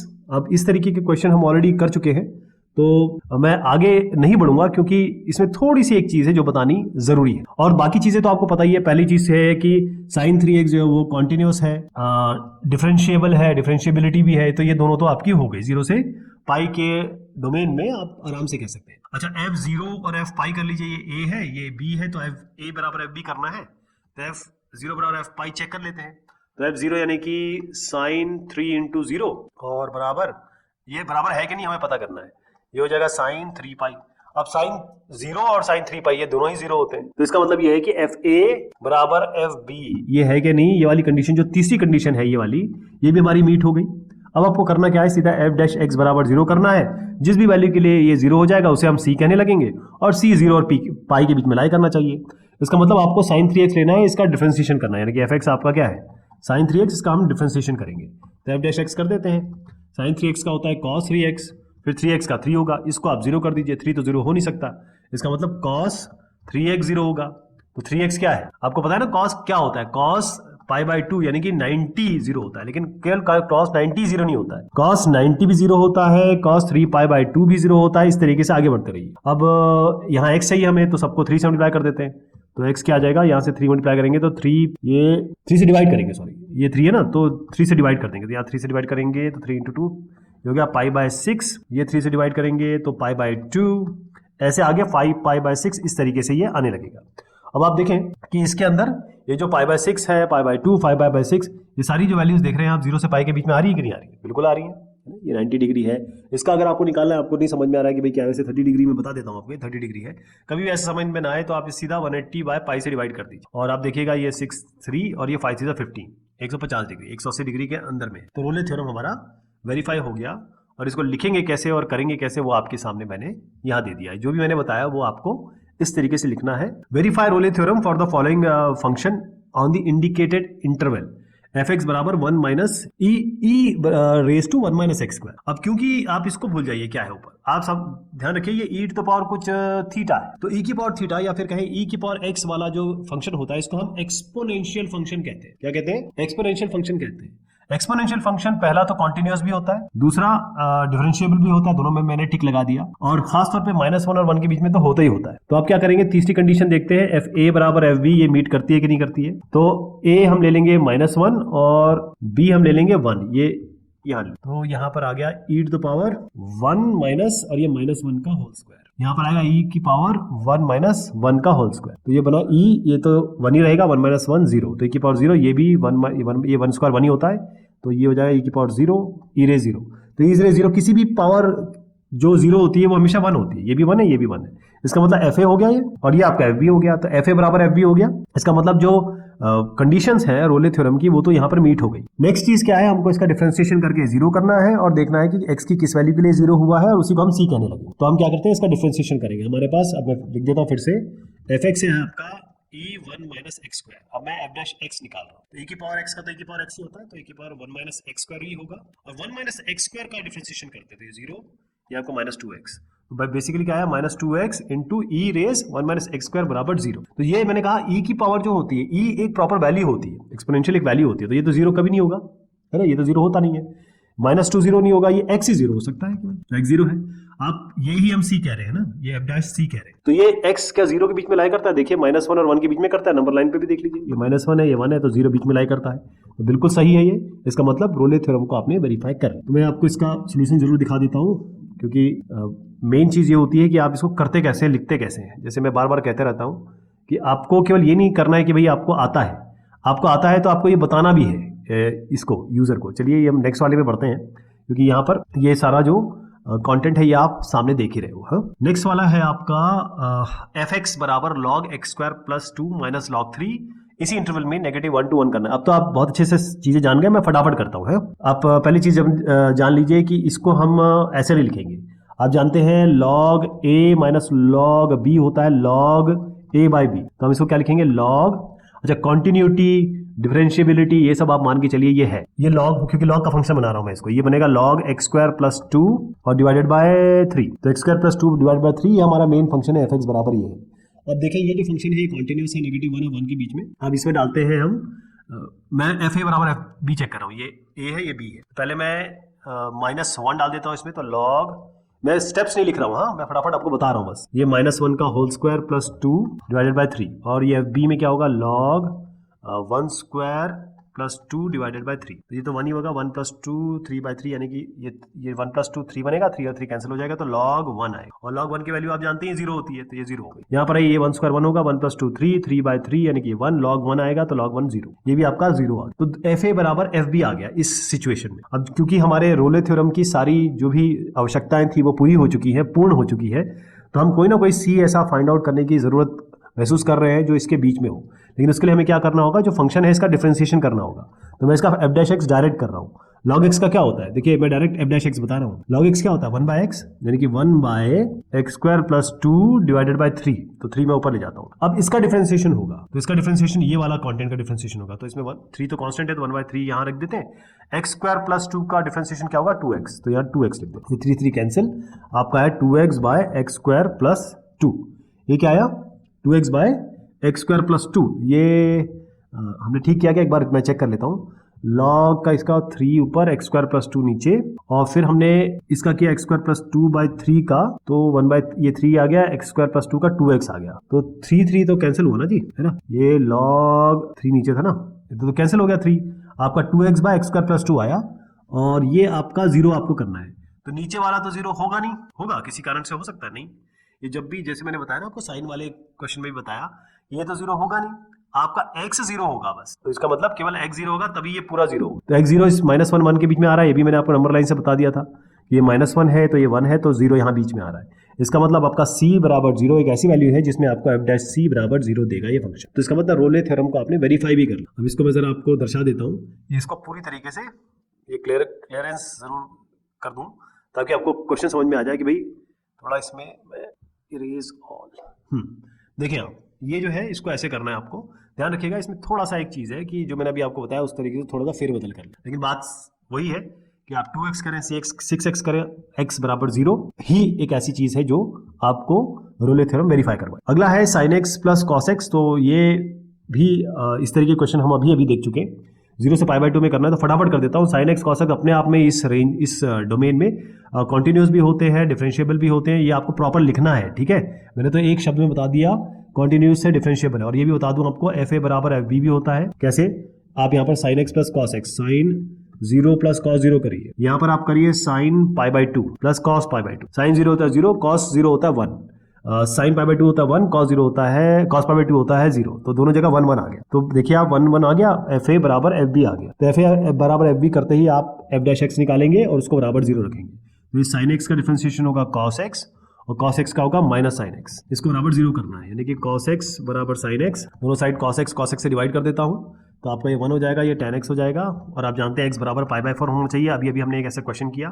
x बराबर π/4, क्या ये 0 और π/2 के बीच में आता है, जी बिल्कुल आता है, क्योंकि π/4 होता है 45 डिग्री, 0 0 होता है, π/2 90 डिग्री होता है, तो ये भी आपकी बात बन गई, रोले थ्योरम आपने वेरीफाई कर। अब आप देखिए मैं आपको थोड़ा सा ये भी समझा दूं कि इसको लिखना कैसा है, ये बहुत जरूरी है जी, ये आपको एक एक चीज लिखनी है, क्योंकि ये क्वेश्चन हम ऑलरेडी कर चुके हैं, इसलिए मैंने इसको थोड़ा फटाफट बता दिया। नेक्स्ट जो क्वेश्चन आ रहा है ये बिल्कुल इसी तरीके का है, और आपको वो खुद करना है, कुछ इसमें कोई स्पेशल बात है ही नहीं, 2 sin x है, sin 2x है, fa बराबर fb करेंगे आप, और उसके बाद सीधा बेसिकली इसका जो मेन की पॉइंट आएगा ना वो डिफरेंशिएशन आएगा, तो मैं मान के चलता हूँ कि कॉन्टिन्यूटी, क्योंकि sin x दिख ही रहा है, डिफरेंशिएबिलिटी ये भी हो जाएगा, fa बराबर fb दोनों ही 0 आएंगे, ये भी हम चेक कर चुके हैं, है ना। अब आप आते हैं जो फाइनल चीज है वो मैं आपको बता देता हूँ, आपको fx जो दिया है वो ये फंक्शन है, मैं f डैश x डायरेक्ट बता रहा हूँ, ये है 2 sin x का हो जाएगा cos x, डिफरेंशिएशन कर रहा हूँ, और sin का होता है sin x का cos x, तो ये cos 2x और फिर 2x का 2, तो 2 cos x plus 2 cos 2x इसको आपको जीरो करना है, f डैश x बराबर जीरो करना है। तो 2 पहले तो 2 से डिवाइड कर दीजिए सबको, तो आपका आएगा cos x plus cos 2x बराबर जीरो। अब cos x plus cos 2x बराबर जीरो, इसको कैसे करेंगे? cos 2x क्या होता है? cos 2x का आपको पता होना चाहिए कि ये इसका फॉर्मूला है 2 cos स्क्वायर x माइनस 1। ये मैंने क्यों किया, इसको ऐसे क्यों लिखा? क्योंकि मुझे cos x चाहिए। या तो आप इसको cos 2x में बदलिए या इस cos 2x को cos x में बदलिए, ये दो तरीके हैं आपके पास। तो इसकी ये cos 2x होता है 2 cos स्क्वायर x माइनस 1, आपको ट्रिग्नोमेट्री रिविजिट करनी पड़ेगी। तो इसकी जगह मैं लिख रहा हूं 2 cos स्क्वायर x माइनस 1 बराबर जीरो। तो ये क्वाड्रेटिक इक्वेशन बन गई, 2 cos square x plus cos x minus 1 बराबर जीरो। ये आपका क्वाड्रेटिक इक्वेशन बन गई। तो अगर आप देखें इसमें, इसको लिख सकते हैं 2 cos स्क्वायर x और इसमें लिख सकते हैं 2 cos x minus cos x minus 1 बराबर जीरो। तो 2 cos x यहाँ से कॉमन ले लीजिए, आपका बनेगा cos x प्लस 1 और यहाँ माइनस ले लीजिए तो cos minus 1 cos x plus 1। तो दो आपके पास बने 2 cos x माइनस 1 और ये cos x प्लस 1 बराबर जीरो। इससे क्या मिलेगा? cos x बराबर हाफ मिलेगा यहाँ से, और यहाँ से मिलेगा cos x बराबर माइनस 1, है ना? दो चीज हो गई। तो आप देखिए cos x बराबर माइनस 1 पहले बता देता हूँ आपको। cos माइनस कब होता है? cos पाई पे होता है। तो cos x बराबर cos पाई लिख सकते हैं आप इसको, है ना? और यहाँ पर cos x हाफ कब होता है? जब cos x आपका cos पाई बाई 3 हो। तो cos पाई बाई 3 यानी कि आपका 60 डिग्री बता रहा हूँ, cos 60 डिग्री हाफ होता है। तो आपके दो वैल्यू आ गई, एक पाई बाई 3 और एक पाई आ गई। तो x हो गया आपका पाई और पाई बाई 3। अब मैंने आपको ये बताया था कि ये जो डोमेन के एंड पॉइंट्स होते हैं वो नहीं लेते हम, जीरो और पाई नहीं लेते हमारे पास। पाई हम इसको डिस्कार्ड कर देंगे। पाई बाई 3 क्या इसके बीच में आता है? बिल्कुल आता है। 60 डिग्री तो 0 180 की डिग्री के बीच में आता है। तो आप कह सकते हैं कि f डैश c बराबर जीरो है, जिसमें हमने x डैश x बराबर जीरो करके निकाला और c हमारा निकल के आ गया पाई बाई 3। तो इसका मतलब रोले थ्योरम हमने वेरीफाई भी कर। अब इसको जरा बहुत ध्यान से देख लीजिए, क्योंकि केवल क्वेश्चन समझना नहीं, इसको लिखना भी बहुत जरूरी है। और वो सब चीजें वो मैं आपके सामने प्रदर्शित कर रहा हूं। इसी तरीके से आपको ये करना है, ठीक है साहब? Verify Rolle theorem. अब आपको ये फंक्शन दिया हुआ है और इंटरवल ये दिया हुआ है -1 से 0। अब आपको पता है कि भाई x/2 या फिर केवल x ही कह लें, तो ये तो आपका पॉलिनोमियल है और ये कॉन्टिन्यूस होता है, डिफरेंशिएबल होता है। इसी तरीके से साइन फंक्शन है, तो ये कॉन्टिन्यूस होगा, डिफरेंशिएबल होगा। ये पहली और दूसरी कंडीशन तो हमारी मीट हो गई। हमारी तीसरी चीज जो आती है वो आती है fa बराबर fb हमें चेक करना होता है। इसमें a लेंगे आप -1, b लेंगे आप 0, fa और fb। तो f1 निकाल लेते हैं, यानी कि f-1 निकाल लेते हैं। यहां पर हम f0 निकाल लेंगे। f-1 रखेंगे तो क्या आएगा? -1/2 माइनस साइन, और यहाँ पर पाई -1/6। और f0 में क्या करेंगे? ये 0/2 माइनस साइन पाई इंटू 0/6। तो साहब ये तो 0 हो गया, ये भी 0 हो गया, 0 माइनस 0 तो 0 आ गया। इसका मतलब अगर ये 0 आ जाए तो हमारा काम बन जाएगा। आप जानते हैं sine minus theta minus sine theta होता है। कहने का मतलब sine negative theta is equal to sine negative sine theta. तो ये माइनस बाहर आ जाएगा, माइनस बाहर आती है प्लस हो गया, तो ये हो गया minus half sine plus sign. अच्छा, साइन पाई बाई 6 क्या होता है? ये हाफ होता है। तो मैं इसको ना लिख के सीधा हाफ लिख देता हूँ, और हाफ माइनस हाफ आपका हो गया 0। दोनों साइड आपका 0 आ गया। fa बराबर fb हो गया। तीसरी चीज क्या है? हम इसको डिफरेंशिएट करेंगे। डिफरेंशिएशन करके इसको इक्वल टू 0 रखेंगे। जो भी वैल्यू आएगी जिस x पे 0 होगा बस ये चेक कर लेंगे वो इसके अंदर आ रही है, तो हम रोले थ्योरम को कहेंगे कि हमने वेरीफाई कर लिया, चेक कर लिया और हमने स्थापित कर दिया। तो डिफरेंशिएट कर लेते हैं इसको, सीधा डिफरेंशिएट कर रहा हूँ इसको, ठीक है? f डैश x निकाल रहा हूँ सर, f डैश x निकाल रहा हूँ। x/2 इसका डिफरेंशिएशन है 1/2 माइनस पाई बाय, ये साइन का होगा cos पाई x/6, फिर पाई x/6 का होगा केवल पाई बाय 6। तो यहाँ पाई बाय 6 कर देते हैं। ये बराबर आप 0 कर दीजिए, तो आपका आ गया cos pi x/6 pi by 6 बराबर हाफ। ये इसको ले जाइए यहाँ, 6 ऊपर पाई नीचे, तो ये हो गया 3 बाय पाई हो गया। इसमें छोटा सा मैं एक चेंज कर दूंगा। आप जानते हैं जैसे sine minus theta minus sine theta होता है, तो cos minus theta plus cos theta होता है, नेगेटिव नहीं आता बाहर। तो अगर मैं इसके अंदर नेगेटिव भी कर दूं तो कोई फर्क नहीं पड़ेगा, है ना? तो इसको cos माइनस पाई बाय 6 लिख देता हूं। अब इस cos को हम इधर ले जाएंगे, यानी कि माइनस पाई x/6 बराबर cos इनवर्स 3 बाय पाई, ये आ गया। अब इसको इधर कर देते हैं, तो आपका x क्या आ गया? 6 ऊपर जाएगा, पाई नीचे आएगा माइनस के साथ, और ये हो गया cos इनवर्स 3 बाय पाई। अब आप देखेंगे ये जो वैल्यू है ये वाकई में आपकी, क्योंकि नेगेटिव है आपकी वैल्यू, और ये -1 और 0 के बीच में लाइक करती है। तो आप कह सकते हैं c की ये जो वैल्यू आई है, ये x है, ये c ही है, और ये इसके बीच में लाई करती है -1 और 0 के बीच में, क्योंकि आप देख रहे हैं इसलिए मैंने नेगेटिव लाया। अगर मैं पॉजिटिव करता तो आप कहते कि यार ये यहाँ चला जाएगा, लेकिन -1 और 0 और नेगेटिव आ गया, इसी तरीके से अगर आप इसकी प्रॉपर वैल्यू निकालेंगे तो ये -1 और 0 के बीच में आएगी, आप कहेंगे कि ये वेरीफाई हो गया है। तो सोल्यूशन आपको मैं दिखा रहा हूं, इसी तरीके से आपको आगे बढ़ना। अगला क्वेश्चन भी कुछ इसी प्रकार का है। 6x/पाई -4 sin² x है और 0 से लेकर π/6 इसकी परिधि या डोमेन दिया हुआ है आपको। तो आप जानते हैं कि जो ये x है यानी कि पॉलिनोमियल है, ये कॉन्टिन्यूअस है, साइन थीटा कॉन्टिन्यूअस होता है तो डिफरेंशिएबल भी है 0 से π/6 के बीच में। बहुत अच्छी बात हो गई। कॉन्टिन्यूटी डिफरेंशिएबिलिटी आप फर्स्ट या सेकंड में लिख के पूरा लिखित तौर पे ये दर्ज कर दीजिएगा कि हम जानते हैं ये कॉन्टिन्यूअस भी है, डिफरेंशिएबल भी है, एक्सप्लेनेशन के साथ। फिर हम FA बराबर FB कर लेते हैं, जो अभी हमने बाकी क्वेश्चंस में किया है।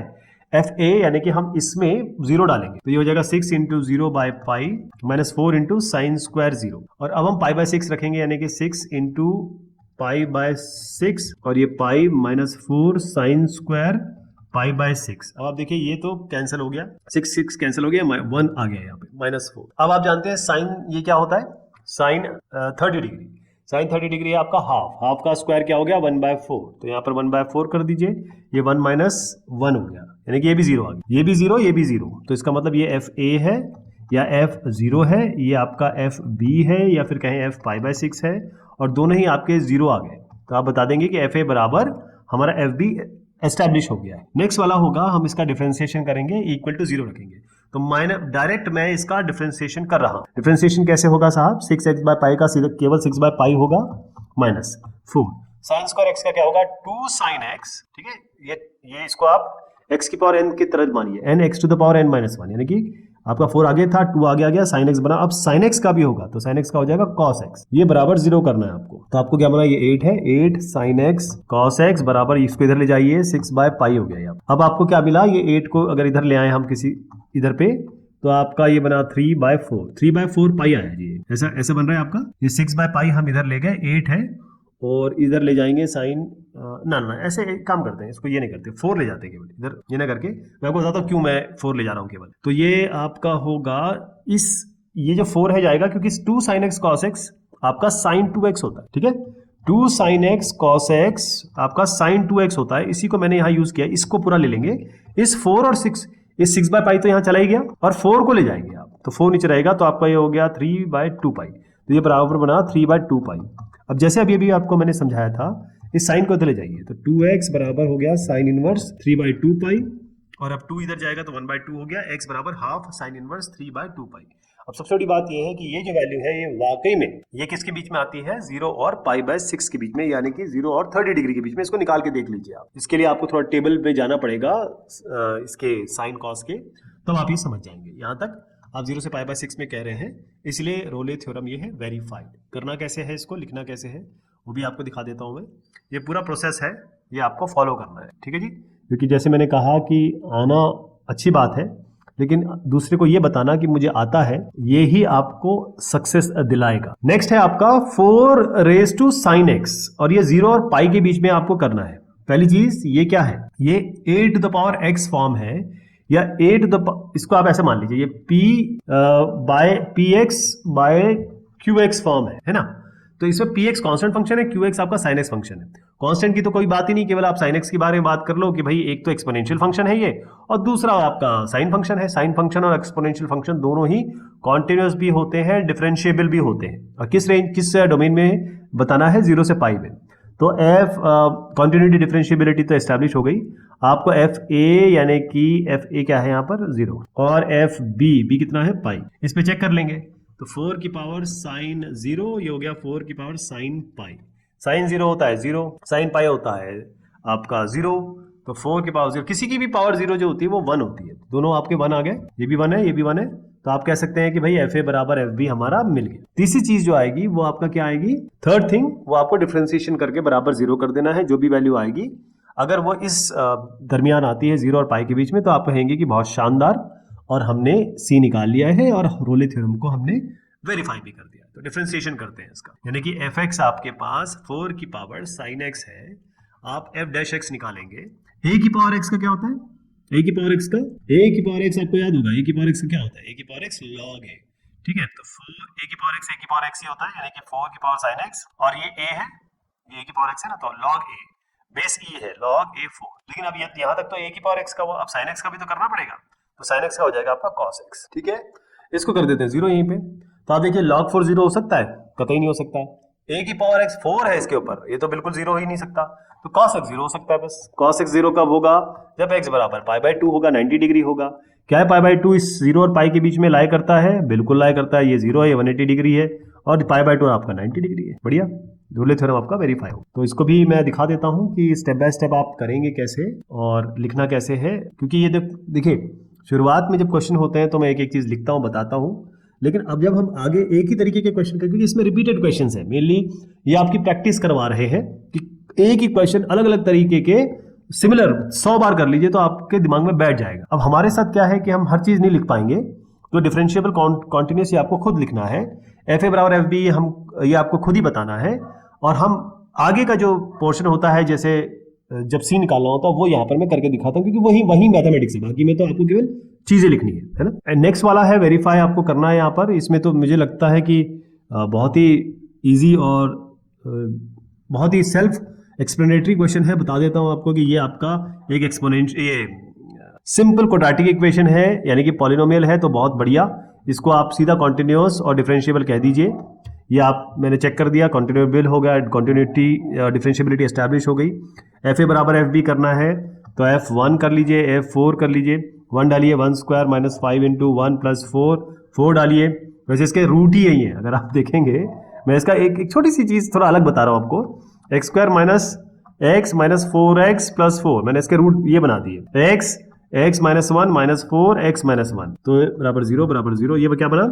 x minus 1 into x minus 4 बराबर 0। अब इसके रूट निकालेंगे तो x बराबर और x बराबर 4 आ रहे हैं। तो आपको ये चेक करने की जरूरत ही नहीं पड़ेगी, क्योंकि आप देख रहे हैं इसके रूट ही 1 और 4 है, तो 1 और 4 डालोगे तो 0 आएगा ही आएगा आपका। 4 डाल देते हैं फिर भी सेक ऑफ कंप्लीशन के लिए। 4 स्क्वायर माइनस 5 इंटू 4 प्लस 4, मैं कुछ लिख नहीं रहा हूँ क्योंकि मुझे पता ही है 0 आएगा। F1 बराबर F4 हो गया, ये दोनों 0 है। अब हम आते हैं अपने रोले थ्योरम के असली वेरिफिकेशन पे, जिसपे हम इसको fx को लेंगे और f डैश x निकालेंगे। मैं यहाँ जो लिख रहा हूँ डायरेक्ट इसका डिफरेंशिएशन लिख रहा हूँ साहब। 2x माइनस 5 बराबर 0, इसका 2x होगा, इसका माइनस 5 होगा, ये 0 हो जाएगा। तो x बराबर हो गया 5/2। अब आपको देखना ये बेसिकली 2.5 आ गया ना। अब क्या ये 1 और 4 के बीच में लाई करता है? बिल्कुल 1 और 4 के बीच में लाई कर रहा है ना। तो आपका ये c आ गया, जो आया 5/2 या 2.5, जो कि 1 और 4 के बीच में लाई करता है, और रोले थ्योरम को हमने वेरीफाई भी कर। अब इसकी कहानी क्या है वो मैं आपको दिखा देता हूँ, वो कहानी जरूर देख लीजिए, क्योंकि इसमें थोड़ी सी चीजें आपको लिखनी पड़ेगी। अब आप बोलेंगे ये तो 1 मिनट में सॉल्व हो गया, ऐसा नहीं है।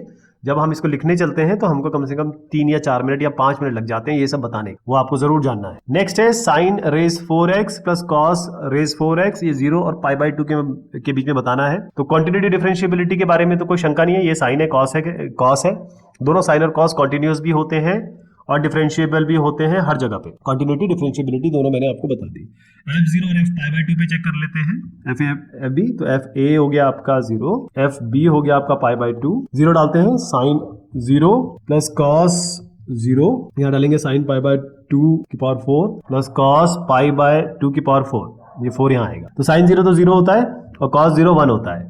इसी तरीके से साइन 0 0, साइन π/2 1 होता है, cos π/2 0 होता है। तो इसकी पावर 4 कर दीजिए, 4 डजंट मैटर, क्योंकि 0 1 का पावर 4 भी 1 होता है, 0 की पावर 4 भी 0 होती है। तो 1 प्लस 0 ये 1 आ गया, ये भी 1 आ गया। FA बराबर FB आपने स्टैब्लिश कर दिया। नेक्स्ट काम जो बनता है उसका डिफरेंशिएशन करिए, इक्वल टू 0 करिए। जो भी वैल्यू आएगी 0 करने पर x की, वो आपकी वो वैल्यू होगी जो इसके दरमियान आनी चाहिए, उसी को हम c कहने लगे। तो मेन काम आपको इसमें डिफरेंशिएशन कर, तो मैं इसको डिफरेंशिएशन करके लिखता हूँ। ओके, तो ये इसको x की पावर n मानिए तो बनेगा n x की पावर n - 1, ऐसा डिफरेंशिएशन होता है। तो ये होगा 4 साइन की पावर या साइन रेज 4 - 1 यानी कि 3। अब साइन x का करेंगे तो ये साइन x का cos x हो जाएगा। इसी तरीके से अब हम cos की पावर 4 यानी कि 4 cos क्यूब x हो गया, और cos x का हो जाएगा माइनस साइन x हो गया। इसको कर दीजिए 0। अब इसमें जो कॉमन ले सकते हैं आप कॉमन ले लें। अगर कॉमन लेंगे तो वो क्या 0 होंगे नहीं होंगे हमें नहीं पता, हम केवल इसकी कॉमनैलिटी देख रहे हैं या फिर चीजें हम बाहर ले रहे हैं। यहाँ पर हमारे पास क्या है, ये साइन क्यूब है, ये साइन क्यूब है, यहाँ साइन है केवल, तो एक 4 साइन ले लीजिए, या कॉस है या कॉस क्यूब है तो कॉस ले लीजिए। अंदर क्या बनेगा आपका, इस जगह पे आया, यहाँ से बना साइन स्क्वायर और यहाँ से बना आपका कॉस स्क्वायर। ठीक है जी, sine square theta plus cos square theta, cos square theta minus sine square theta. इस तरीके से आपको ये आइडिया होगा क्या बनता है, क्या ये समझ पा रहे हैं क्या बनेगा, क्या हम इससे कुछ निकाल पाएंगे। मुझे अभी भी शंका हो रही है कि हम कुछ निकाल पाएंगे कि नहीं कुछ निकाल पाएंगे।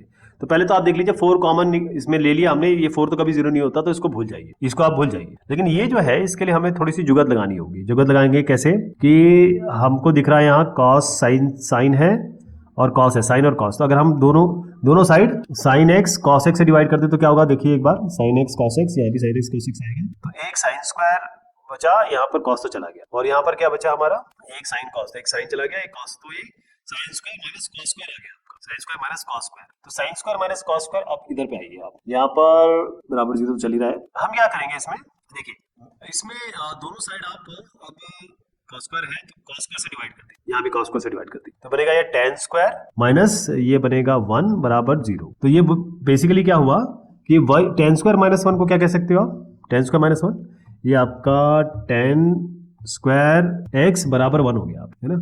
अब ये tan स्क्वायर x का बनेगा, इसको आप दूसरी तरीके से भी देख सकते हो, tan स्क्वायर x माइनस 1 है ना, तो इसको आप लिख सकते हो tan x minus 1 into tan x plus 1 बराबर 0।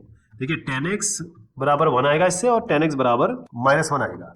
तो tan x बराबर माइनस 1 तो इस रेंज में आएगा ही नहीं, जीरो से। आप जानते हैं कि ऐड शुगर टू कॉफी, यहाँ पर ये पॉजिटिव यही रहेगा, जैसे आप बाहर जाओगे तो पॉजिटिव नहीं मिलेगा। तो tan x बराबर 1 पे ये तो आप डिस्कार्ड कर दीजिए। tan x बराबर 1 होता है जब x बराबर पाई बाय 4 होता है, तो पाई बाय 4 तो इसके अंदर आता है, तो बस यही आंसर हो गया अपना, x बराबर पाई बाय 4, ठीक है। तो यही आपका उत्तर हो गया। इस तरीके से कर लीजिए, या फिर मैं आपको इसका एक और तरीका बता देता हूँ, वो भी तरीका ठीक है, ये भी तरीका ठीक है। देखिए ये तो करने का तरीका होता है, मतलब जैसे मैं करते चला जा रहा हूँ और मुझे पता है कि मैंने चीज़ ट्राई की, वो नहीं हुई, फिर दूसरी चीज़ ट्राई की, उससे हो गया। तो ये भी एक तरीका है जिसमें आप ये भी फॉलो कर सकते हैं, मैंने जो प्रोसेस बताया वो भी फॉलो कर सकते हैं। अल्टीमेटली आपका पाई बाय 4 आना है, जो कि 0 और पाई बाय 2 के बीच में लाई करेगा, बाकी जो है वो बाहर चला जाए। tan x बराबर प्लस माइनस 1 ये बताया मैंने। अब है sin x minus sin 2x। अब इसको देख लेते हैं कि इसका क्या आपको मिलने वाला है। sin x माइनस, वैसे इस तरीके के क्वेश्चन मुझे लगता है कि हम तो अभी हमने कई सारे कर लिए, लेकिन फिर भी for the sake of completion कर लेते हैं इसको, ये वाले को। इसकी क्वाड्रेटिक एक क्वाड्रेटिक इक्वेशन बनेगी, आपको याद होगा। चलिए मैं इसको ना स्किप करता हूँ, क्योंकि ये क्वेश्चन हम ऑलरेडी कर चुके हैं, इसको स्किप कर देता हूं, या फिर आपको मैं सोल्यूशन दिखा देता हूं, इससे आपको याद आ जाएगा। इससे याद हो जाएगा, आपको याद है कि जब हम cos x और 2 cos x कर रहे थे, तो मैंने आपको बताया था कि ये cos x cos 2x जो होता है वो आपका 2 cos square x माइनस 1 या 1 माइनस 2 sin square x ऐसे लिख सकते हैं आप। तो उसी को यहाँ लिखा गया है, यही एक स्टेप है इसमें जो की है, जो मैंने आपको दिखा दिया, जो मैं खुद भी करता, बट क्योंकि ये क्वेश्चन इस तरीके का हो चुका है तो मैं आगे बढ़ रहा हूँ। अगला क्वेश्चन है, using Rolle theorem find points on the curve y equals 16 minus x square, x minus 1 और 1 के बीच में where tangent is parallel to x axis. इसकी कहानी सारी रोले थ्योरम की यही है। रोले थ्योरम कहता है कि अगर आप किसी a पॉइंट से शुरू हुए, ये मान लीजिए आपका a पॉइंट है, और ये किसी b पॉइंट पे आप आए, तो आप जब यहां से आए होगे तो कहीं ना कहीं एक जगह आपने टर्न लिया होगा। इस पे अगर मैं एक टेंजेंट बना दूं तो ये x एक्सिस के पैरेलल होगी, वही इन्होंने पूछा है जी, ये तो पूछा है। तो tangent parallel to x axis मतलब इसका जो स्लोप होगा वो क्या होगा, वो आपका 0 होगा, यानी कि आपका tan थीटा, या फिर आप y by dy bye dx कह लें इसको, या परपेंडिकुलर बाय बेस कह लें, जो भी आप इसको शब्द कह दें, ये आपका 0 आना चाहिए। तो यहां पर आपको कुछ नहीं करना है, ना आपको बताना है कि भाई ये डिफरेंशिएबल है, ये कॉन्टिन्यूस है, कुछ नहीं करना है। आप लीजिए function y 16 minus x square, तो आप इसका dy बाय dx करिए, और आप जानते हैं dy बाय dx क्या होता है, यही तो स्लोप होता है, और यही बादशाह है dy बाय dx, ध्यान रखिएगा, स्लोप, यही slope parallel to x axis, अभी तो रोले थ्योरम आएगा इसमें। इसको डिफरेंशिएट कर दीजिए, 16 का होता है 0, ये माइनस 2x, इसको बराबर 0 कर दीजिए। ये तब कब 0 होगा, जब x बराबर 0 होगा। तो x बराबर 0 है, अगर आपको x बराबर 0 मिल गया है, तब आपको इन्होंने कहा पॉइंट्स निकालना है। x बराबर 0 है तो इस 0 को यहाँ रख दीजिए, y क्या हो जाएगा 16 माइनस 0, यानी कि y बराबर 16। तो आपको पॉइंट क्या मिल गया, x और y, यानी कि 0 और 16। ये जो पॉइंट है, यहाँ पर अगर आप टेंजेंट बनाएंगे तो ये पैरेलल टू x एक्सिस होगी, और ये पॉइंट है जहां पर आप टर्न हुए, और यही रोले थ्योरम की सारी कहानी। इसका मैं जरा सोल्यूशन दिखा दूं आपको इस तरीके से करना है। इसमें डिफरेंशिएबिलिटी, कॉन्टिन्यूटी, एफ ए बराबर एफ बी, ये आपको एस्टैब्लिश नहीं करना है। बस इन्होंने कहा tangent is parallel to x axis, tangent का मतलब होता है dy बाय dx, और पैरेलल टू एक्स एक्सिस का मतलब होता है स्लोप 0, मतलब ये जो स्लोप है m है, tan थीटा, ये 0 है, वही हमने किया, x निकाल लिया, और x के लिए y क्या होगा वो भी निकाल लिया। यही आपका required point. At what point on the following curve is the tangent parallel to x axis. अब हम अगर ये कार्टेशियन कोऑर्डिनेट सिस्टम बनाएं, तो अगर एक लाइन पैरेलल हो रहा है x एक्सिस से, इसका मतलब इसका m या tan थीटा या कहें स्लोप या जो आप अभी समझते आए हैं वो है dy बाय dx, ये सारी चीज एक ही है और ये जीरो है, इसका मतलब स्लोप जीरो है और स्लोप जीरो का मतलब ये जीरो है, डिफरेंशिएशन इसका जीरो होगा, है ना। तो यहां पर उन्होंने कहा अब थोड़ा सा हम इसमें एक चीज जोड़ देते हैं कि भाई हम रोले थ्योरम का इस्तेमाल करें। रोले थ्योरम क्या कहता है कि हमारे पास अगर एक फंक्शन है f(x) जिसको y कह रहे हैं वो x स्क्वायर के बराबर है, तो ये एक पॉलिनोमियल फंक्शन है। पॉलिनोमियल फंक्शन है, -2 और 2 के बीच में ये कॉन्टिन्यूअस भी है और डिफरेंशिएबल भी है। इसके बाद जब हम ये जो कंडीशन है या जो रिक्वायरमेंट्स हैं रोले थ्योरम की, एक बार ये पूरी हो जाती हैं तो हम कहते हैं कि एफ ए बराबर एफ बी भी चेक कर लेते हैं। ए क्या लेंगे इसमें -2, बी क्या लेंगे इसमें 2, तो यहां पर हम इसमें रख देते हैं 2 -2 का होल स्क्वायर, यहां पर रख देते हैं 2 का होल स्क्वायर, दोनों ही 4 आ गए तो एफ ए बराबर एफ बी हो गया। तीसरी कंडीशन क्या होती है कि हम एफ डैश एक्स बराबर 0 करें, यानी एक्स स्क्वायर है इसका डिफरेंशिएशन होगा 2x, इसको बराबर 0 कर दें यानी कि x बराबर 0 आ जाए। अब x बराबर 0 है वो इसके बीच में है क्या नहीं, -2 और 2 बिल्कुल 0 बीच में आता है, इसका मतलब x बराबर 0 हो ये या कहें c बराबर 0 एक ऐसी वैल्यू है जहां पर आपका अगर उस पॉइंट पे अगर आप टेंजेंट बनाते हैं तो फिर ये पैरेलल होगी x एक्सिस की, ठीक है जी। तो वो पॉइंट आपने यहां पर बना दिया, ये निकाल के दिखा दिया और साथ में ये भी जोड़ दिया कि हमने ये रोले थ्योरम से किया हुआ है।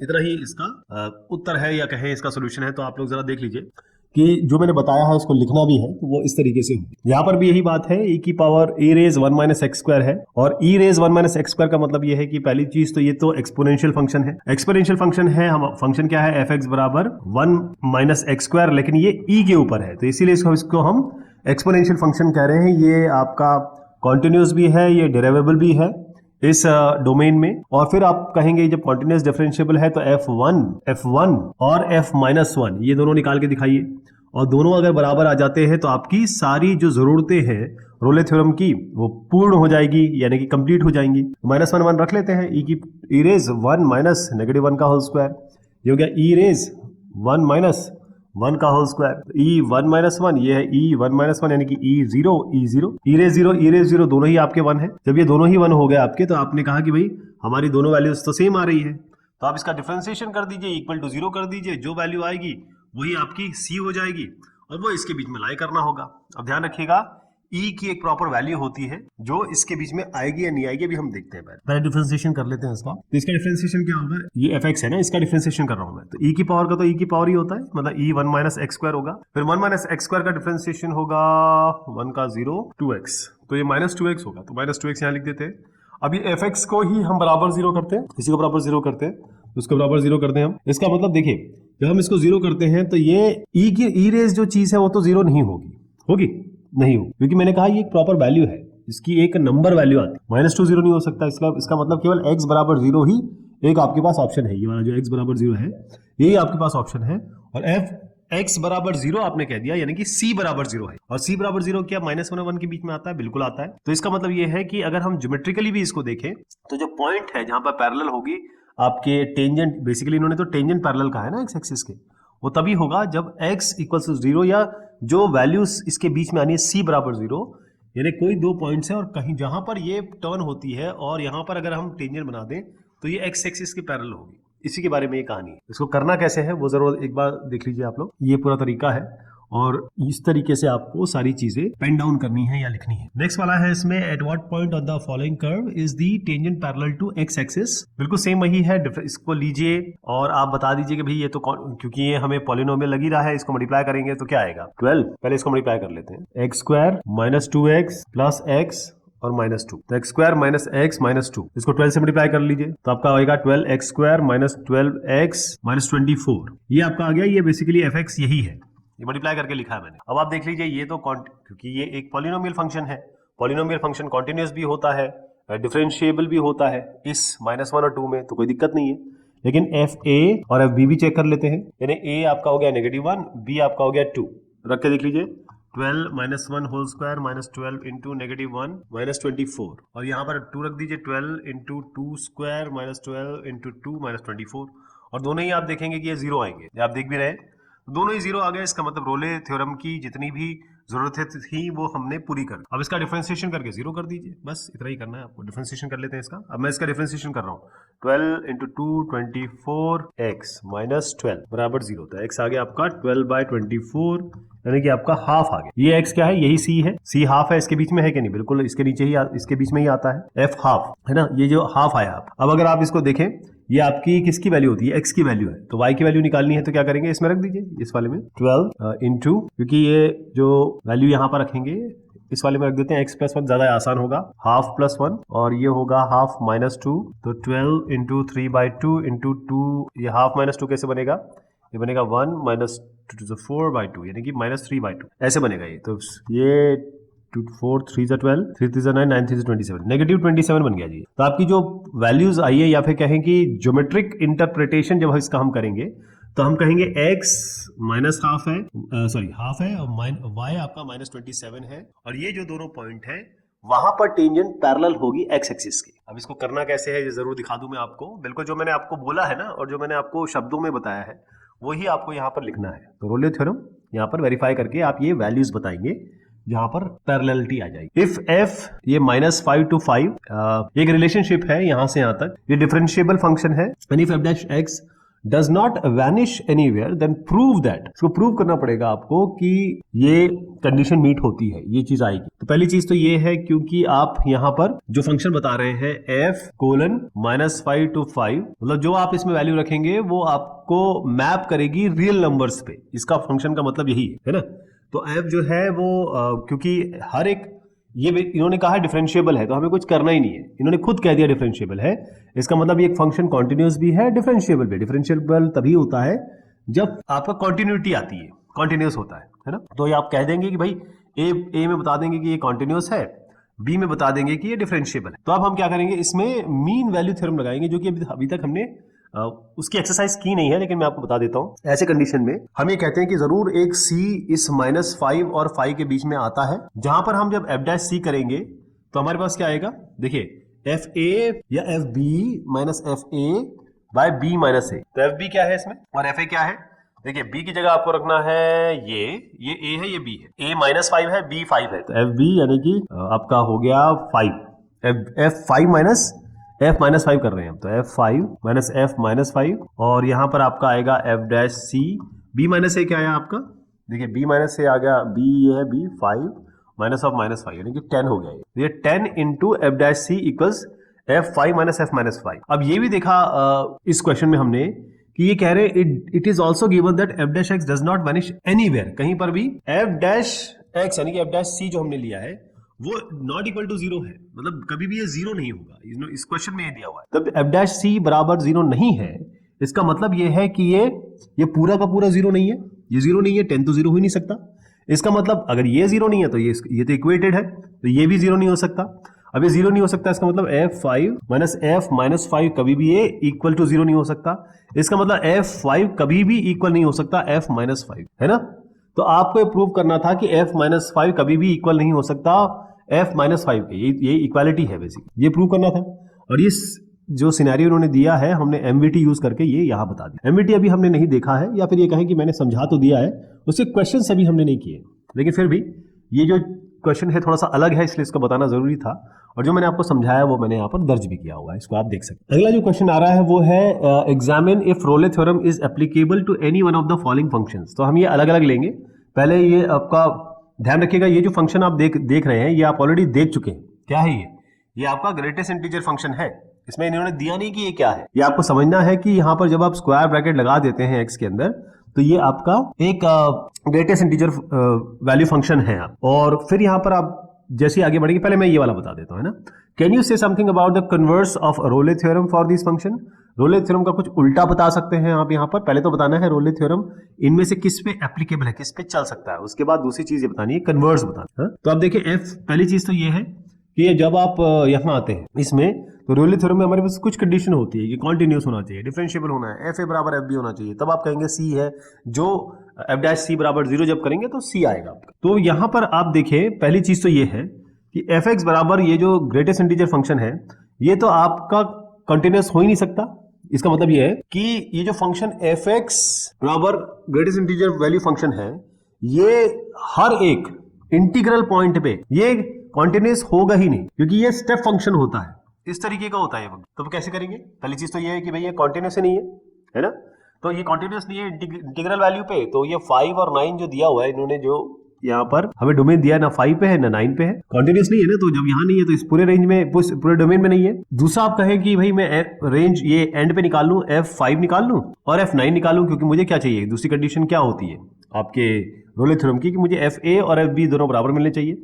मैंने आपको बता दिया कि ये अगर ये ग्राफ में आपको दिखा दूं तो कोई भी जिसने थोड़ा सा भी जानकारी ली हो डिफरेंशिएबिलिटी की, कॉन्टिन्यूटी की, वो बता देगा ये तो बिल्कुल भी कॉन्टिन्यूस है ना डिफरेंशिएबल है साहब। तो आप FA बराबर FB करना चाहेंगे तो F5 क्या होता है, यहाँ पर मैं ग्रेटेस्ट इंटीजर फंक्शन में x 5 रख देता हूँ, यहाँ पर ग्रेटेस्ट इंटीजर फंक्शन में 9 रख देता हूँ, ये तो क्या आएगा, ये आपका 5 ही चला आएगा।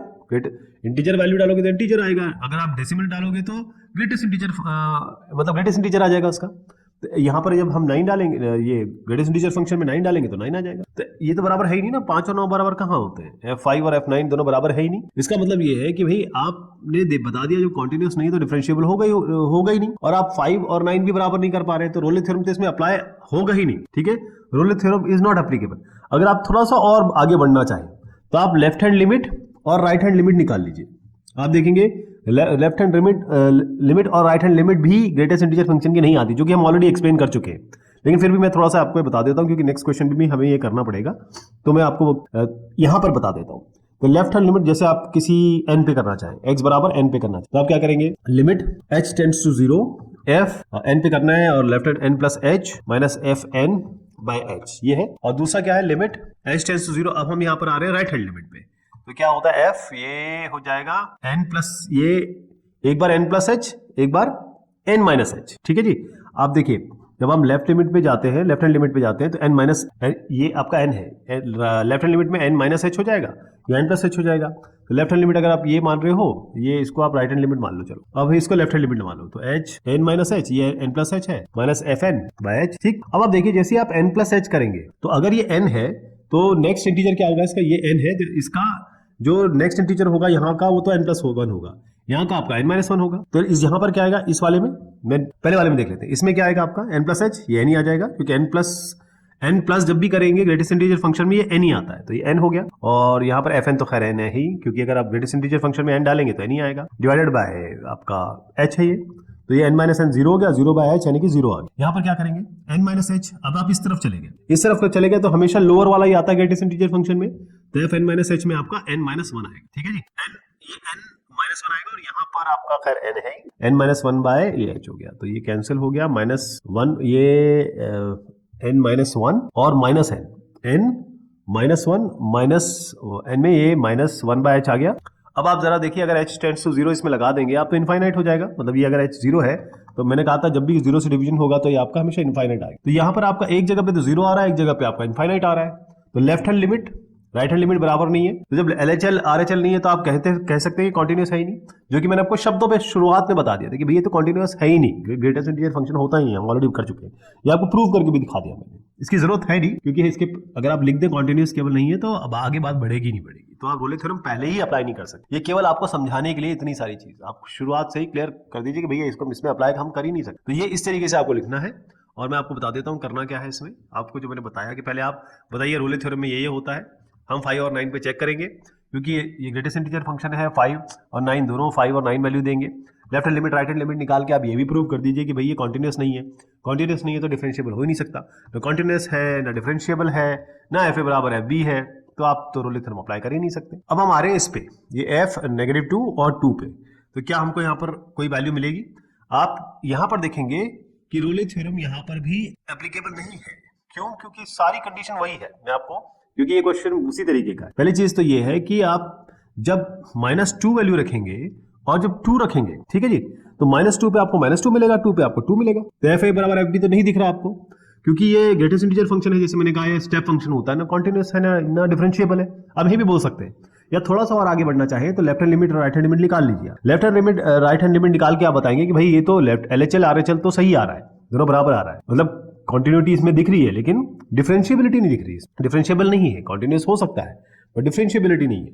ओके, इसी तरीके से आप ये भी कह सकते हैं कि जब ये रोले थ्योरम की सारी कंडीशन मीट होनी चाहिए, हम तो यहीं पे अटक गए। हम जब आगे बढ़ ही नहीं सकते तो हम ये कह सकते हैं कि रोले थ्योरम यहाँ पर एप्लीकेबल है नहीं। ध्यान रखिएगा ग्रेटेस्ट इंटीजर फंक्शन में जैसे पिछला क्वेश्चन मैंने तेरा डीप में आपको बताया, वो इसीलिए कि आप ये कह सकते हैं कि ये डिफरेंशिएबिलिटी कॉन्टिन्यूटी यहाँ पर मीट नहीं करता, राइट। और यहाँ पर आप इस तरीके से करके भी दिखाएंगे, ऐसे केवल लिख नहीं सकते, आपको करके दिखा। नेक्स्ट क्वेश्चन है आपका, it is given that role theorem holds for the function this one. Role theorem इसके लिए होल्ड करता है, यानी कि रोले थ्योरम की सारी कंडीशन मीट होती है। x belongs at the point x बराबर 4/3, find the value of b and c। तो रोले थ्योरम की एक एक चीज हम करेंगे। देखिए रोले थ्योरम अब आपने यहाँ पर देख लिया, तो पॉलिनोमियल फंक्शन है, हम कॉन्टिन्यूअस डिफरेंशिएबल की तो बात कर ही लेंगे, लेकिन ये निकालने के लिए हमको जो तीसरी कंडीशन है रोले थ्योरम की, वो है fa बराबर fb, ये हमको करनी है ना।